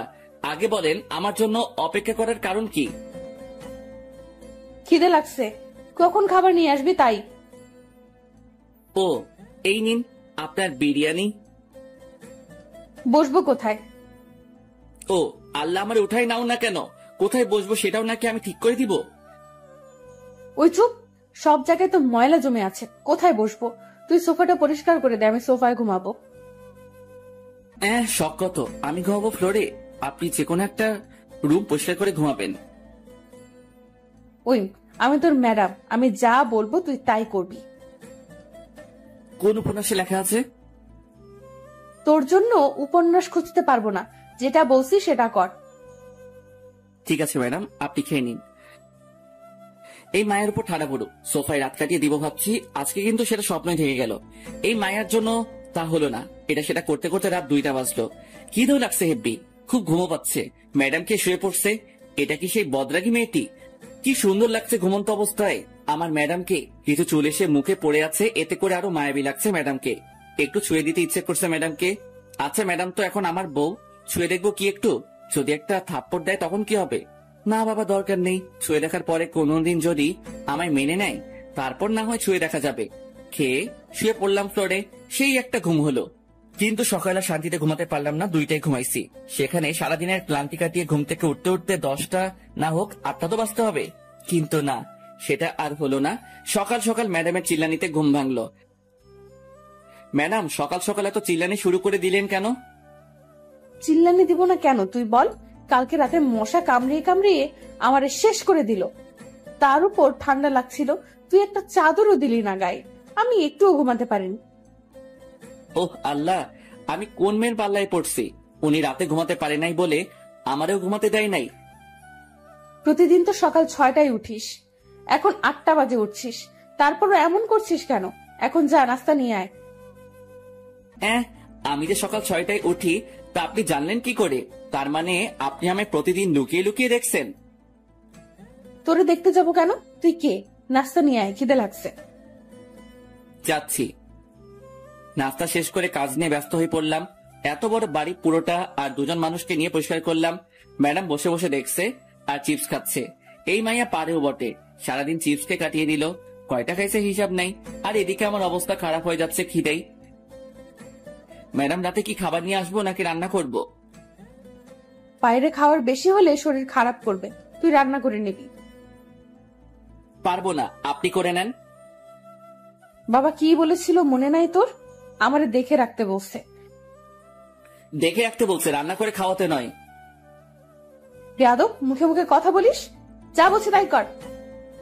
পারবো না, আমি খাবো না, রান্নাও করবো না। সারাদিন কাজ করছে, এখন ঘুমাবো। যা রান্না কর। শালার কপাল, বিয়ে করছি কোথায় বইয়ের হাতে রান্না খাবো, কিন্তু এমন পোড়া কপাল, শুধু থাপ্পড় খাচ্ছি। দূর, ভাল লাগে না। প্রথমে ভাবলাম রান্না করব না, পরে ভাবলাম রান্না না করলে তো মেয়েটি খাবে না। দুপুরে কাজে ব্যস্ত ছিলাম বলে রান্নাও করতে হয়নি, বাইরে থেকে কিছু নিয়ে আসতেও হয়নি।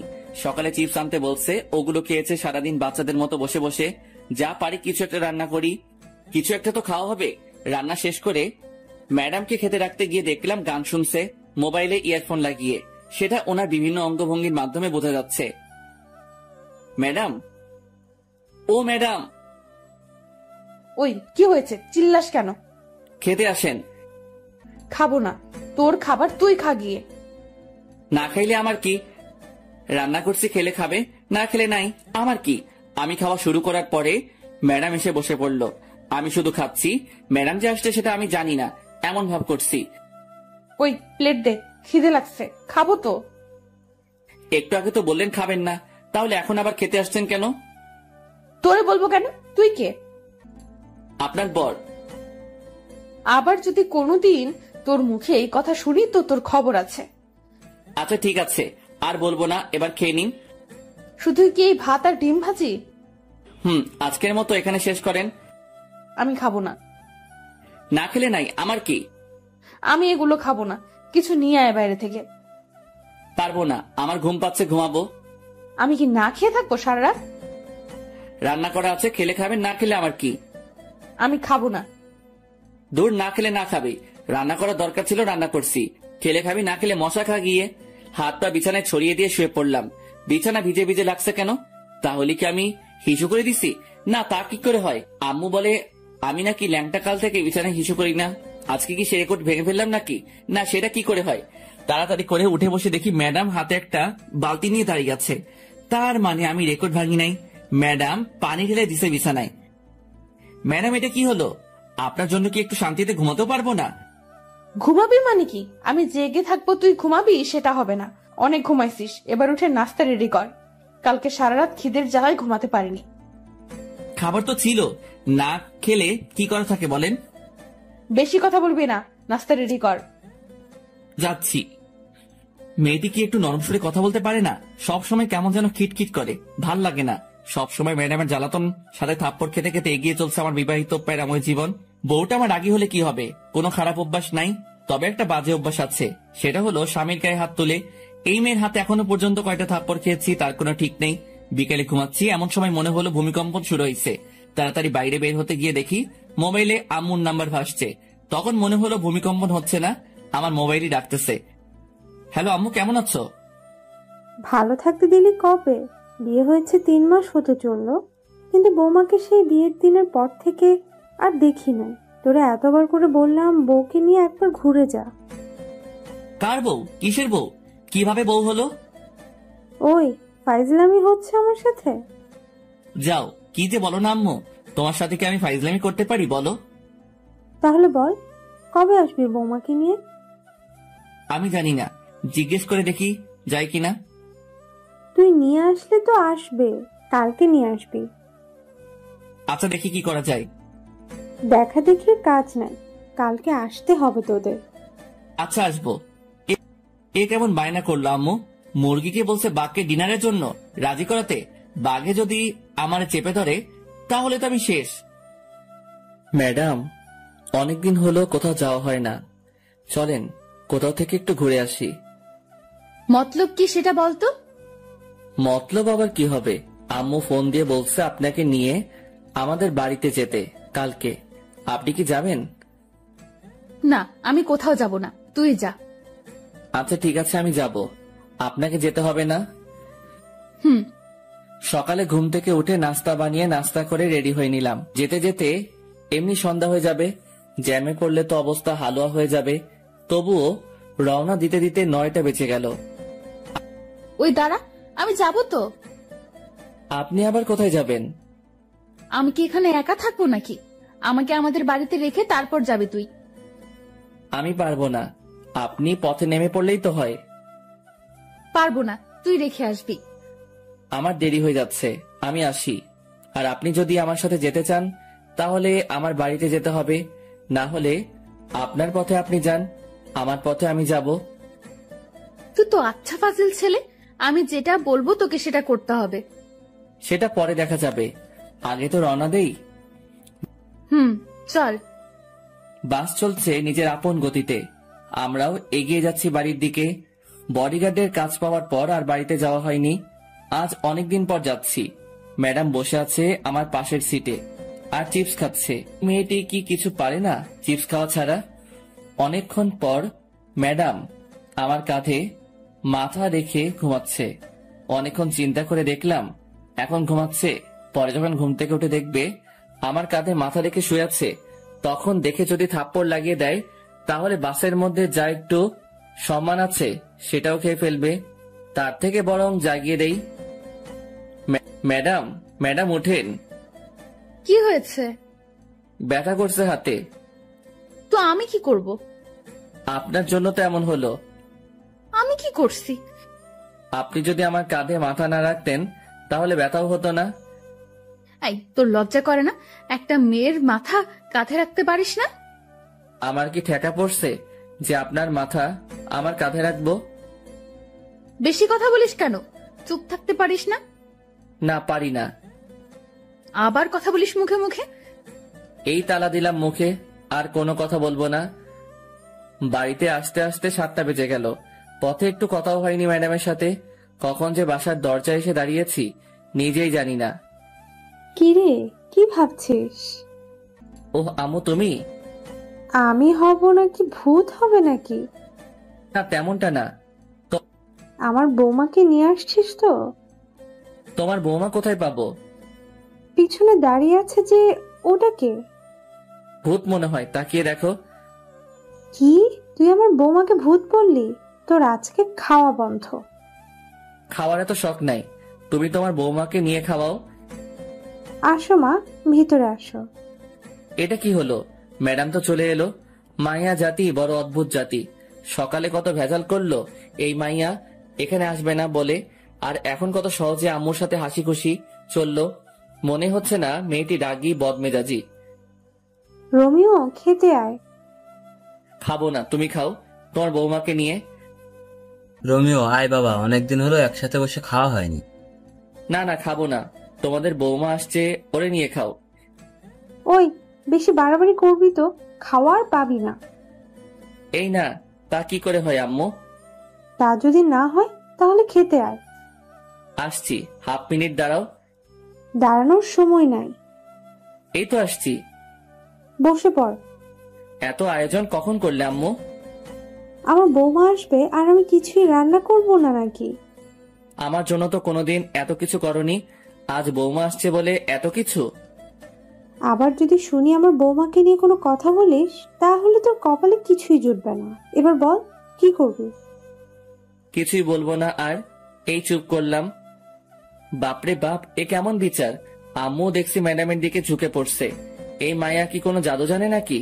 যদি এমন জাদু আমি জানতাম তাহলে কবে ম্যাডামকে থুক্কু বউকে পটিয়ে নিতাম।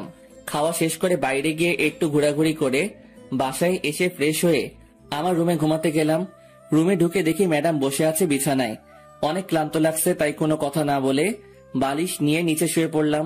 চোখ বন্ধ করার সাথে সাথে বুকের উপর ভারী ভারী লাগছে, সাথে গলা চেপে ধরছে মনে হলো কেউ। চোখ খুলে দেখি ম্যাডাম। আরে আরে, কি করছেন? ছাড়ুন বলছি। ছাড়বো না। কি বলা হচ্ছে শুনি? কি বলছি? মনে করে দেখ কি বলছিস। মনে পড়ছে না, মরে যাব তো। ছাড়ুন বলছি, ছাড়ুন। ছাড়বো না। কি বলছিস শুন? তোমার বৌমা আসছে, তোমার বৌমাকে নিয়ে খাওয়াও। এই, আমি তোরে বলছি না আমার বাড়িতে রেখে আসতে? আমিও বলছিলাম পারবো না। ছাড়ুন না ম্যাডাম, মরে যাব তো। ছাড়বো না। মরে যা, মরে গেলে তো আমি বাঁচি। আমি তো মরবো না। তাহলে আমি তোরে নিজের হাতে খুন করব। পারলে করেন, কে বারণ করছে? মারবো মারবো, সুযোগটা আগে আসুক তারপর। 2 দিন বাড়িতে কাটানোর পর আবার ঢাকায় ফিরে এলাম। তারপর থেকে আগের মতোই চলছে, সব সময় প্যারা দিয়ে চলছে। ম্যাডাম, থুক্কু, বউ।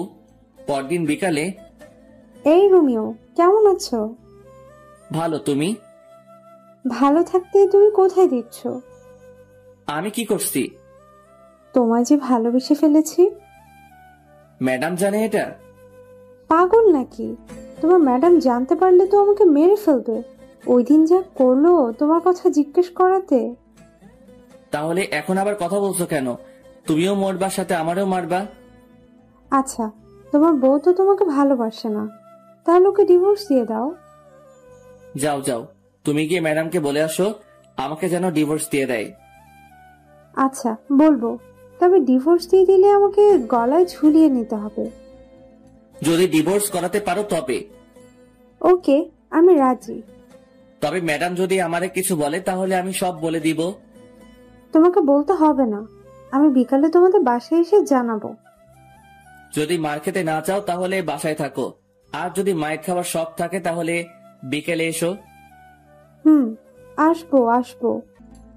কি মেরে বাবা, মরার ভয় নেই নাকি? ও আসবে আমার আর ম্যাডামে ডিভোর্স করাতে? আমার তো লুঙ্গি ড্যান্স দিতে ইচ্ছে করছে। বিকেল এসো, চা নাস্তার বদলে মায়ের খেয়ে যেও। ইদানিং ম্যাডাম আমাকে যেভাবে প্রতিদিন পিটায় কোনো কারণ ছাড়া, আর উনি আসবে ডিভোর্স নিয়ে কথা বলতে। ওহ, ওই মায়ের তো পরিচয় দেওয়া হয়নি। উনি হলো আমাদের বাড়ির থুক্কু, আমার শ্বশুর বাড়ির পাশের বাসার একটি মেয়ে। এখানে আসার পর থেকে আমার পিছনে পড়ে আছে। ওর নাম তো বলা হয়েছে, তবুও বলি, ও ইভা। পড়ালেখা শেষ করে বসে আছে, থুক্কু বসে নাই, আমার পিছনে পড়ে আছে। আজকাল ঘুমালাম না, 4টার সময় বের হয়ে গেলাম বাসা থেকে। বাসায় থাকলে আজকে আমার উপরে দিয়ে শনি রবি সোম মঙ্গল সব চলবে। 9টার দিকে বাসায় ঢুকলাম, ঢুকে সোজা রান্নাঘরের দিকে দিলাম দৌড়। খুব খিদে লাগছে, খাবার গরম করতে হবে। ম্যাডাম ঠান্ডা খাবার খেতে পারে না, আর আমি ঠান্ডা ছাড়া খেতে পারি না। রাতে একসাথে খেয়ে শুয়ে পড়লাম। আমার রুমে গিয়ে, ম্যাডাম থাকে অন্য রুমে। একটু পরে ম্যাডাম ঢুকলো আমার রুমে, হাতে একটা লাঠি নিয়ে। এদিকে ভয়ে আমি কাঠ হয়ে যাচ্ছি। আয় এদিকে আয়। কেন ম্যাডাম? কাজ আছে, আয়। কি কাজ? তাড়াতাড়ি বলেন, আমি ঘুমাবো। তোর ঘুম পাড়াচ্ছি, দাঁড়া। আরে আরে ম্যাডাম, আমাকে মারছেন কেন? আমি কি করছি? তুই পাশের বাসার রিভা পেতনিকে কি বলছিস? বিশ্বাস করেন ম্যাডাম, আমি কিছু বলি নাই। তাহলে ও কি আমার বোকা বানাইছে? হতে পারে। তার মানে তুই বলতে চাচ্ছিস আমি বোকা? সেটা কখন বললাম? তাহলে কি বলছিস? কিছু বলি নাই। আবার মিথ্যা কথা বলছিস? তোরে তো আজকে শেষ করে দিব। আমি কিছু করি নাই তো ম্যাডাম, সব দোষ ওই ইভার। ইভা, তুই ওরে বলিস নাই আমার ডিভোর্স দিয়ে ওরে বিয়ে করবি? বলিস নাই? ম্যাডাম আমি এটা বলি নাই, ও আপনাকে মিথ্যা বলছে। তুই বলছিস, আমি লুকিয়ে লুকিয়ে সব শুনছি। কি? আপনি এমন কেন ম্যাডাম? লুকিয়ে লুকিয়ে অন্যের কথা শুনছেন, এটা ঠিক না। তুই আমারে কোনটা ঠিক আর কোনটা ঠিক না সেটা শিখাইতে আসবি না, আমি সব জানি। জানলে ভালো। এখন আমি ঘুমাবো, অনেক মাইর খাইছি। কি? তুই ঘুমাবি? হুম। তোরে আমি ঘুমাতে দিব না। তোর কাজ হলো আজকে সারা রাত আমাকে পাহারা দেওয়া। পারবো না। না পারলে আবার শুরু করব, তখন বুঝবি। আবার শুরু করার দরকার নেই, আমি রাজি। চল। হুম। বাইরে না, রুমের ভেতর এসে পাহারা দিবি। ভিতরে কেন? বাইরে থেকে দিলে কি হবে? যেটা বলছি সেটা কর। হুম। ঘুমে মাথাটা কেমন করছে, আর এই মাইয়া দাঁত বের করে হাসছে। ইচ্ছে করছে ঘুষি মেরে দাঁত ভেঙে দেই। দেখ দেখ, দাঁত কেলাচ্ছে আবার। এ ম্যাডাম, এই চিল্লাচ্ছিস কেন? আমি ঘুমাবো। তোরে ঘুমাতে দিচ্ছে কে? এটা তোর শাস্তি। আমি কি অপরাধ করছি? তুই ইভার সাথে কথা বলছিস, সাথে ওরে পাঠাইছিস ও যেন আমাকে বলে আমি যেন তোকে ডিভোর্স দিয়ে দিই। কি? ও আমাকে বলছে তোমার বউ তো তোমাকে ভালোবাসে না, আমি তোমাদের ডিভোর্স করিয়ে দিব। আবার এটাও বলছে যে ও যদি ডিভোর্স করিয়ে দিতে পারে তাহলে আমি যেন ওকে গলায় ঝুলিয়ে নেই। কি? এটা বলছে তোরে? আর তুইও রাজি হয়ে গেছিস? রাজি হয়নি তো, শুধু বলছি পারলে ডিভোর্স করাও। তবে রে হারামি, আজ তোর একদিন কি আমার যতদিন লাগে লাগুক, তোরে শেষ করে ফেলবো। ছিছি, বরকে কেউ এভাবে মারে? এত শক্তি আসলো কিভাবে? উফ, কি ব্যথা! এত মেরেও যদি ঘুমাতে দিত তাহলে ভালো হতো, কিন্তু মহারানী সেটা করলো না। উল্টা সারা রাত নিজেও ঘুমায়নি, আমাকেও ঘুমাতে দেয় নাই। ভোর 5টার দিকে ঘুমিয়ে পড়লাম। ঘুম থেকে উঠে দেখি ম্যাডাম নেই। সারা বাড়ি খুঁজেও যখন পেলাম না, তখন ছাদে গিয়ে দেখি ইবার সাথে লাগছে। মাথায় ঢুকছে না আমাকে নিয়ে এত ঝগড়া করছে কেন। আমাকে ম্যাডাম নিজে তো স্বামী মানতে চায় না, তাহলে কি দরকার ইবার সাথে ঝগড়া করার আমাকে নিয়ে? রোমিও, তুমি কি বলছো? এই পেতনিটা কে? কি? আমি পেতনি? তোর 14 গোষ্ঠী পেতনি। তোরে যদি আর একদিন দেখি আমার বরের দিকে নজর দিতে, তাহলে তোর চোখ তুলে ফেলবো। আমিও শেষবারের মতো বলছি, ওরা ডিভোর্স দিয়ে দাও। আমি কেন আমার বরকে ডিভোর্স দিব? কারণ আমি রোমিওকে ভালোবাসি। তোর ভালোবাসা বের করছি, দাঁড়া, এখনো সময় আছে, ওর পিছু ছেড়ে দে। এবার কি হচ্ছে এসব? তুমি কেন আমাদের ডিভোর্স করতে চাচ্ছ? আমি কি কোনোদিন বলছি তোমাকে ভালোবাসি? শুধু শুধু কেন অশান্তি করছো? ডিভোর্স দেওয়া না দেওয়া সেটা আমাদের দুজনের ব্যাপার। আশা করি আমাদের মাঝে তুমি ঢুকতে আসবে না। আর তুই এখানে কেন এসেছিস? চল ভেতরে চল, তোর ব্যবস্থা করছি। টেনে ভিতরে নিয়ে গেল। রুমে ঢুকিয়ে দরজা বন্ধ করে দিল বাইরে থেকে। খিদের জ্বালায় বাঁচি না। ম্যাডাম ছেড়ে দিন না আমাকে, নাস্তা রেডি করব, খিদে লাগছে। ছাড়াছাড়ির কোনো কথা নাই, তুই আজ থেকে এই রুমে বন্ধ থাকবি।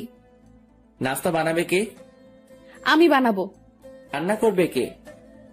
আমি করব। ঝাড়ু দিবে কে? আমি দিব। কাপড় কাচবে কে? আমি। ইস, ঢং দেখে বাঁচি না। পারেন তো শুধু শার্ট প্যান্ট পরতে, আর আমারে ধোলাই করতে। কি কি বললি তুই? তোর খাওয়া বন্ধ আজ থেকে। ইয়াক থু, আপনি রান্না করতে পারেন নাকি যে আপনার রান্না খাবো? তোরে আমি মেরে ফেলবো। না মেরে ইভাকে দিয়ে দিন। আবার সেই ভাত? তোর মুখে কি আর কোনো নাম নেই? আছে তো। কে সে? আনন। তবে রে, তোর খাওয়া বন্ধ বলছি, বন্ধ। খাবো না। এসব কি হচ্ছে? কিছুই তো মাথা 16 জিবি মেমোরিতে ঢুকতেছে না। ম্যাডাম কি আমার উপর দুর্বল হয়ে পড়ছে?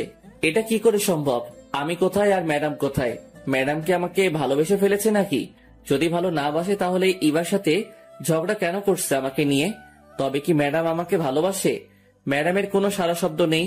ম্যাডাম কি করছে দেখা দরকার, কিন্তু কিভাবে দেখবো? ম্যাডাম তো বাইরে থেকে দরজা বন্ধ করে দিছে। কি করা যায়? পাইছি, জানালা দিয়ে বের হব, কিন্তু কিভাবে? অবশেষে অনেক কষ্টের পর জানালা দিয়ে বের হয়ে ছাদে পৌঁছালাম। এবার দেখার পালা ম্যাডাম কি করে। চুপি চুপি এসে সোফার পিছনে লুকিয়ে পড়লাম। ম্যাডামকে কোথাও দেখছি না। একটু পরে দরজা খুলে বাসায় ঢুকলো হাতে কয়েকটা প্যাকেট নিয়ে। তারপর গিয়ে ফ্রেশ হয়ে এসে প্লেট নিয়ে আমাকে যে রুমে বন্ধ করে রাখছে সেই রুমে দরজায় গিয়ে বসে খাবার বের করছে। এইদিকে আমার অবস্থা খারাপ হয়ে যাচ্ছে খিদায়। চোখের সামনে গরম গরম বিরিয়ানি দেখে খিদের পরিমাণ আরো 3 গুণ বেড়ে গেল। 2টা প্লেটে বিরিয়ানি বেড়ে রাখছে। রোমিও, চুপ করে আছি। আয় রোমিও, খেতে আয়। এখনো চুপ? ওই আসবি নাকি মাইর খাবি? কোনো সারা শব্দ না পেয়ে রুমে ঢুকলো ম্যাডাম, আর আমি এই সুযোগে একটা প্লেট নিয়ে ডাইনিং টেবিলের নিচে বসে পড়লাম। ওইদিকে ম্যাডাম আমাকে খুঁজে খুঁজে হয়রান হয়ে যাচ্ছে। আমি খাবার তালে আছি। আয় বিড়াল, বের হয়ে আয়। ম্যাডাম, আপনি কখন আসছেন? জানালা কেটে পালিয়ে এসে বসে বসে খাচ্ছিস?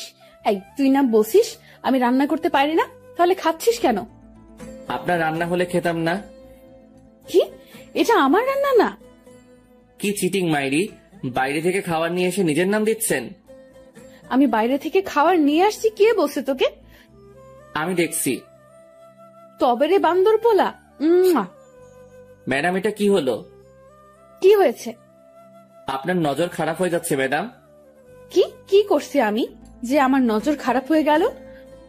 একটু আগে যেটা করলেন এটা কি ঠিক করছেন? তুই আজ থেকে আমার সাথে কথা বলবি না।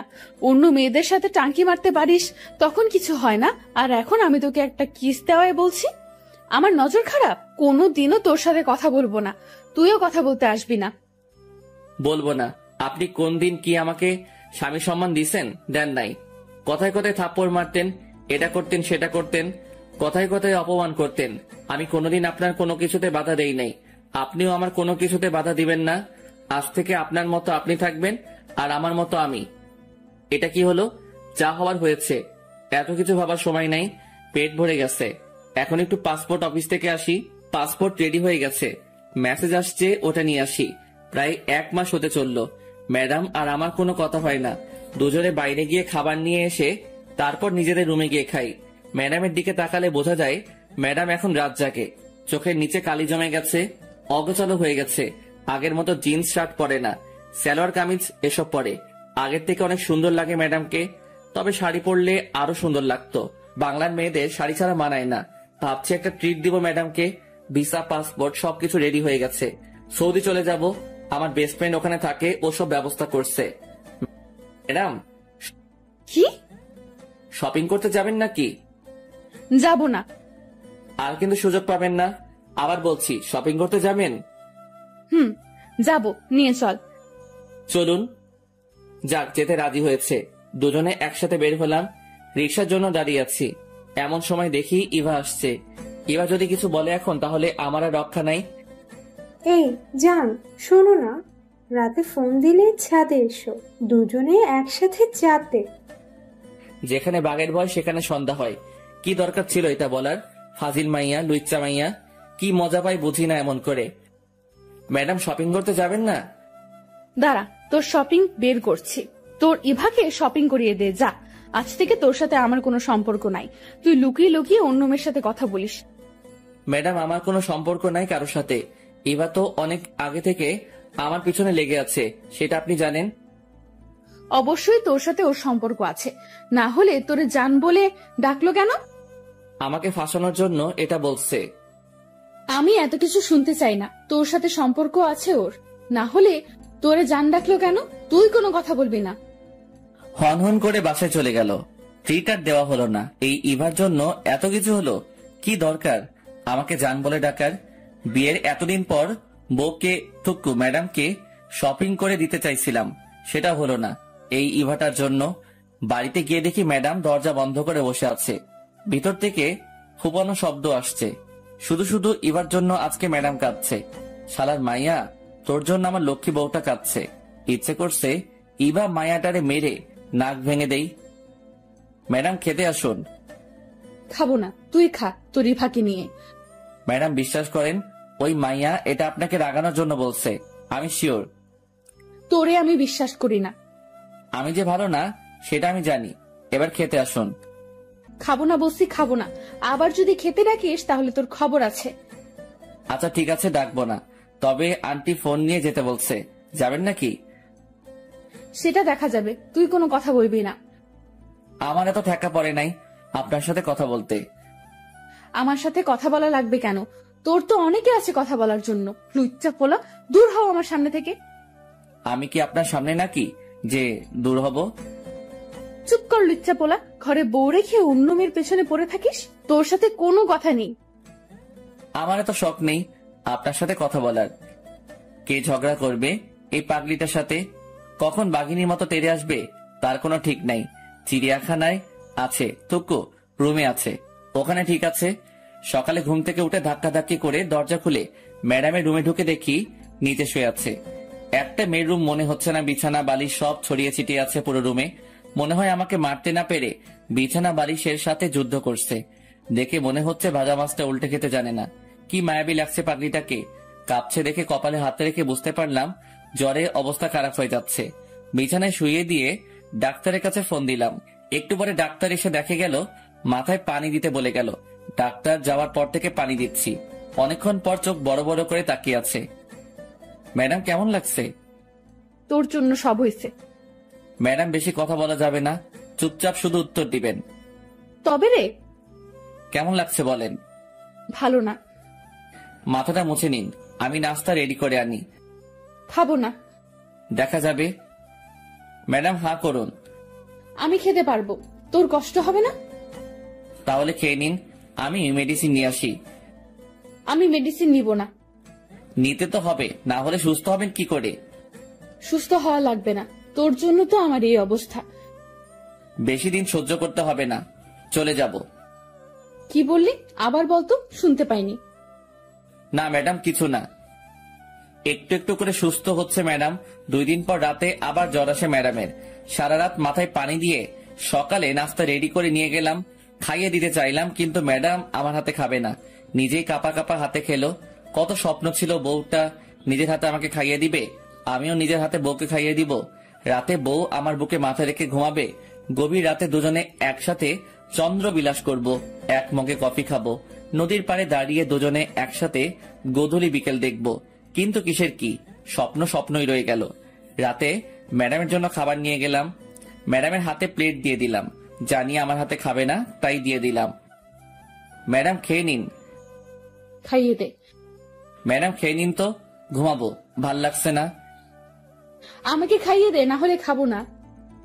খাইয়ে দিতে পারবো না, খেলে খাবেন, না খেলে উপোস থাকেন।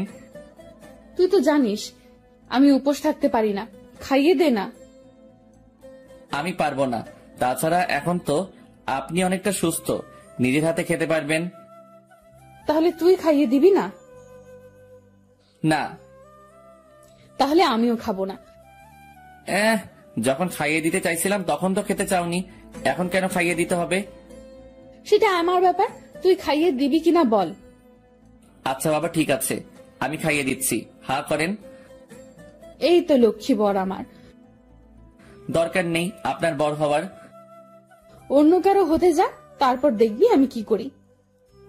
বক বক না করে খেয়ে নিন তো। খাচ্ছি তো। ম্যাডাম আপনি তো এখন সুস্থ। তো আন্টি ফোন দিয়ে বলছে যেতে। তো যেতে হবে, আমাকে বাড়িতে যেতে হবে আপনাকে রেখে। তুই যাবি না? যাবো তো, চলেন কালকে রওনা দেই। আচ্ছা ঠিক আছে। রাতে ম্যাডামের জ্বর আসতে পারে ভেবে সোফাতে শুয়ে পড়লাম। কিছুক্ষণ পর মোবাইলটা ডেকে উঠে তাকিয়ে দেখি কানন ফোন দিচ্ছে। হঠাৎ করে কানন ফোন দিল কেন ভাবতে ভাবতে ফোনটা রিসিভ করলাম। তাকিয়ে দেখি ম্যাডাম ঘুমাচ্ছে। হ্যালো কানন, বলো। দুলা ভাই কি করছেন? শুয়ে আছি, তোমার কি খবর? এই তো আছি। আমাদের বাসায় কবে আসবে? কালকে আসবো। তাহলে কালকে দেখা হবে, কথা হবে। এখন রাখি, বাই। বাই। এই এদিকে আয়। কি হলো ম্যাডাম, মাথায় পানি দিতে হবে? না এদিকে আয়। বলেন। কার সাথে লুতুপুতু করছিস? ছি ছি, কি বলেন এসব ম্যাডাম? আমি তো কারোর সাথে কিছু বলি নাই বা করিও নাই। আর মিথ্যা বলতে হবে না, আমি সব নিজের কানে শুনেছি। কি শুনছেন? হ্যাঁ, কানন ফোন দিয়ে জানতে চাইলো আমরা কবে যাব। চুপ, তোর কোনো কথা আমি বিশ্বাস করি না।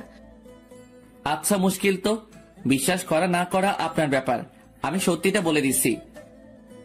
তুই কালকে আমাকে আমাদের বাড়িতে রেখে আসবি। থাকবো না তোর সাথে। আচ্ছা ঠিক আছে। সকালে ঘুম থেকে উঠে নাস্তা করে বেরিয়ে পড়লাম। সন্ধ্যায় গিয়ে শ্বশুর বাড়িতে পৌঁছালাম। সবার সাথে আড্ডা দিয়ে নিজের বাড়ির দিকে রওনা হলাম। বাড়িতে গিয়ে কয়েকটা দিন আব্বু আম্মুর সাথে কাটাবো। কিছু বন্ধু আছে, ওদের সাথে কিছু সময় কাটাবো। কখন আবার দেখা হবে। রাতে কে শুয়ে পড়লাম। আব্বু আম্মুও জানে আমি যে চলে যাব, তবে ম্যাডামদের বাসার কেউ এখনো বিষয়টা জানে না। ভাবছি যেদিন ফ্লাইট সেদিন জানাবো। 30 তারিখে রাত 2টার সময় ফ্লাইট, সবকিছু ঠিকঠাক। ইচ্ছা ছিল যেদিন যাব সেদিনই ম্যাডামকে জানাবো, সবাইকে জানাবো। কিন্তু এত খুশি লাগছে যে কি বলবো, তাই ফোন দিলাম। আসসালামু আলাইকুম আন্টি। ওয়ালাইকুম আসসালাম। কেমন আছো বাবা? জি আন্টি ভালো, আপনি কেমন আছেন? আমিও ভালো। তবে তুমি কিন্তু খুব খারাপ একটা কাজ করছো। ওদিন না থেকে চলে গেলে কেন? আন্টি বাড়িতে একটু কাজ ছিল। আন্টি যে কথা বলার জন্য ফোন দিছি তা হলো 30 তারিখে রাত 2টার সময় আমার ফ্লাইট।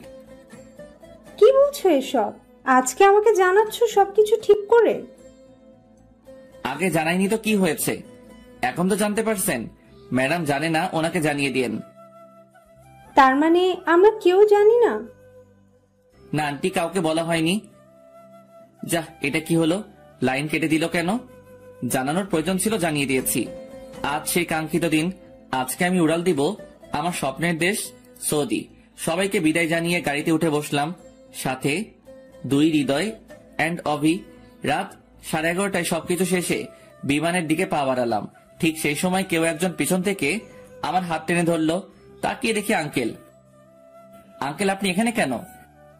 আমি এখানে কেন সেটা তুমি পরে জানতে পারবে, এখন আমার সাথে এসো। আঙ্কেল আমি কোথাও যেতে পারবো না, একটু পরে আমার ফ্লাইট। কোথাও যাওয়া হবে না তোমার। কি ভেবেছো তুমি আমাদের কিছু না জানিয়ে চলে যাবে? আমি তো আন্টিকে জানিয়েছি। সেটা জানাইছো জানি, তুমি কেন সৌদি যেতে চাও সেটা বলো। আঙ্কেল দেশে থাকতে ভালো লাগছে না। তাছাড়া আমার কোনো পড়ালেখাও নাই যে আমি কোনো চাকরি করব, তাই বিদেশে পাড়ি জমাচ্ছি। সেখানে আমার বন্ধুর সাথে একসাথে থাকবো। আমি তোমাকে কাজ দিব, এখন চলো। কিন্তু কোনো কিন্তু না। তোমার আন্টি জানালো তোমার ফ্লাইট রাত 2টায়। আমিও 10টার সময় দেশে এসেছি, তারপর তোমার জন্য বসে আছি এখানে। আমি তো কোন এয়ারপোর্ট দিয়ে যাবো সেটা বলিনি। চট্টগ্রাম আর ঢাকা, এই 2টার একটা দিয়ে তুমি যাবে আমি জানতাম, তাই চট্টগ্রাম এয়ারপোর্টে তোমার ছবি পাঠিয়ে দিয়েছি। ওখান দিয়ে তুমি যেতে পারবে না, তোমাকে আটকাবে, আর এখানে আমি বসে আছি। তাহলে কি আমার যাওয়া হবে না? না, হবে না। এখন তুমি আমার সাথে বাসায় যাবে। কিন্তু কোনো কথা শুনতে চাই না। অবশেষে আমি আমার শ্বশুরের বাসায় ম্যাডামের রুমের সামনে দাঁড়িয়ে। এখানে আসার পর থেকে শুনছি ম্যাডাম রুম থেকে বের হচ্ছে না, খাচ্ছে না, শুধু কেঁদে যাচ্ছে আর বলছে রোমিওকে এনে দাও। কয়েকবার ডাকার পরও ম্যাডাম দরজা খুলছে না। তারপর আর কি, আমার দানবের মতো দেহটা দিয়ে ধাক্কা দিয়ে দরজা খুলে দেখি ম্যাডাম ফ্লোরে বসে আছে, চোখ দুটো লাল হয়ে আছে। ম্যাডাম আসবো? তাকিয়ে আছে, কোনো কথা বলছে না। ম্যাডাম কথা বলবেন নাকি চলে যাব? আরে ম্যাডাম কাঁদছেন কেন? আমি তো কোথাও যাইনি। কি করে ভাবলি আমি তোকে যেতে দিব? আমার কথা একবারও মনে পড়েনি? বল, আমাকে একা রেখে কেন চলে গেলি? কোথায় গেলাম? যেতে তো চাইছিলি, বল কেন এমন করলি? তোরে ছাড়া আমি থাকতাম কি করে বল? সেটা আমি কি করে বলবো? কি করে বলবি মানে? আমার বুকের বাপাসের জায়গা করে নিয়ে এখন বলছিস তুই কি করে বলবি? তুই জানিস না আমি তোরে ভালোবাসি? ম্যাডাম আপনার কিন্তু নজর খারাপ। হ্যাঁ, নজর খারাপ হয়েছে আমার। এমন একটা ছেলে চোখের সামনে থাকলে যে কোনো মেয়ের নজর খারাপ হবে। তাহলে এবার দোষ কি? তুই আবার ওই পেতনির নাম নিয়েছিস। তোরে আজকে কি আর করবেন? দেখ কি করি। ম্যাডাম সত্যি বলছি, আপনার নজর পুরো খারাপ হয়ে গেছে। আমি তোর ম্যাডাম না, তোর বউ, ঠিক আছে? তাছাড়া নজর তো অন্য কারোর জন্য খারাপ হয়নি, আমার বরের জন্য খারাপ হয়েছে। তবে আমি কিন্তু একটা জিনিস খুব মিস করব। কি? থাপ্পড়। তোরে তো প্রতিদিন থাপ্পড় দিব। আমি রান্না করতে পারবো না আজ থেকে। আমি সব করব, তুই শুধু আমাকে ভালোবাসবি, আর কোনো মেয়ের দিকে তাকাতে পারবি না। ঠিক আছে মহারানী, আমি রাজি। আমাকে আজ থেকে তুমি করে বলবে। ভুলেও যেন ম্যাডাম ডাক না শুনি। আচ্ছা ঠিক আছে। দুলা ভাই, আপনাদের রোমান্স শেষ হলে এবার খেতে আসুন। খেয়ে শুয়ে পড়লাম। আমি আগে যে রুমে থাকতাম সেই রুমে। একটু পরে ম্যাডাম থুক্কু বউ আসলো। কি ভাবছো? ভাবছি বিয়ে করছি, বউ পাইছি, ভালোবাসাও পাইছি, কিন্তু কিন্তু আবার কি? বাসরাত তো পাইলাম না। তবে রে বান্দর বলা। এই বলে ম্যাডাম থুক্কু বউ আমাকে জড়িয়ে ধরলো। Light off. আর কিছু জানতে হবে না, আপনাদের বাসরাতে দেখতে পাবেন যা হবে। আচ্ছা মুশকিল তো, আপনাদের বলছি না লাইট অফ। এখনো এখানে কি? অনেক তো দেখলেন, যান এবার।